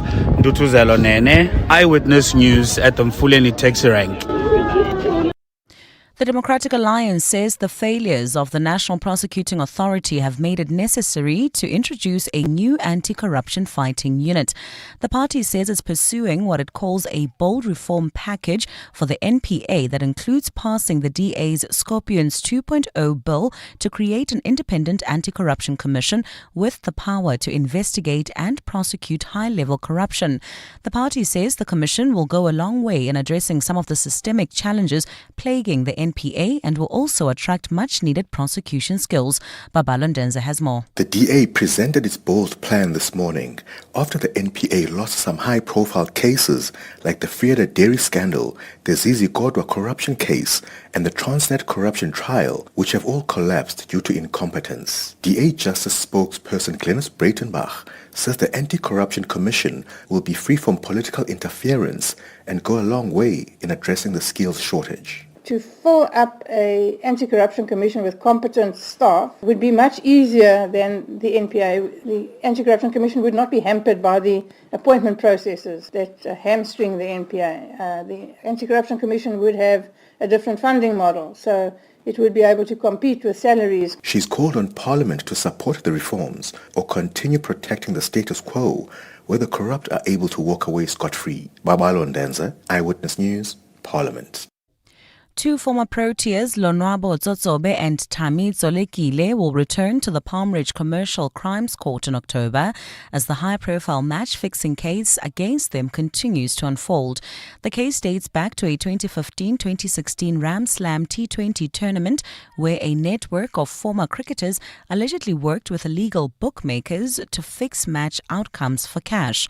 This week, former fast bowler Ntaketo Mbalati became the 4th ex-player to be convicted, handed a 5-year suspended sentence after pleading guilty to corruption. Hawks investigators say the scheme involved at least 6 players who were approached by a former Protea and Indian syndicates to fix key moments in domestic games. Hawks spokesperson Katlego Mogale. Corruption undermines the integrity of sport, and the Hawks are determined to safeguard the values of fairness and professionalism in all of society. We thank Cricket SA for their cooperation and committed to addressing this scourge. Tsotsobe and Tsolekile were both banned by Cricket South Africa in 2016 after an internal probe, but now face criminal charges alongside former player John Symes. The case has been postponed to October 7th. In the Free State, a special police task team has been roped in to probe the kidnapping of a 19-year-old in Bloemfontein. It's understood Kamogelo Nkosi vanished after he was taken by men posing as police officers. Police have since opened cases of kidnapping and impersonating an officer and are pleading with the public for help. Mungezi Koko has more. Kamogelo was in the driver's seat on his way from school with a family friend when they were pulled over by a bakkie fitted with blue lights. 2 men, one in a police uniform and the other in a blue tracksuit, told them their vehicle was linked to drug deliveries and ordered them to drive to Park Road Police Station. Kamogelo was placed in the men's vehicle and along the road, the bakkie disappeared. The teen's phone was later found under a bridge on Ferreira Road. Free State Police spokesperson Thabo Chovane. A search task team in Mangaung Metro is currently out in the streets looking for 19-year-old Kamogelo Nkosi, who was kidnapped by 2 males impersonating the police. Police are urging anyone who may have seen the vehicles near Vereniging Drive to come forward. Mongi Zikoko, Eyewitness News. And in Australia, the woman who's accused of intentionally cooking fatal mushroom lunch has told her trial she wanted the beef Wellington to be special. Erin Patterson is alleged to have cooked the deadly meal that killed her in-laws, 70-year-olds Don and Gail Patterson, as well as Gail's sister, Heather Wilkinson. The victims fell ill and died days after the fatal lunch that had the poisonous fungi in it. Erin says this was a tragic accident and that she never intended to hurt the family members she loved. She has pleaded not guilty to murdering 3 people and attempting to kill another at her home in regional Victoria in July 2023. Gold's trading at $3,359.84 an ounce. The rand's at 17.76 to the dollar, at 24.04 to the pound, at 20.28 to the euro. Brent crude oil is at $65.06 a barrel. On our roads in the city of Cape Town, Heidi Felt, look out for roadworks on the N2 outbound at Dainfontein Road. These are not causing delays, but you just want to approach with care. In Bishop's Court, roadworks are causing delays. Budget an extra 10 to 15 minutes. This is stretching as far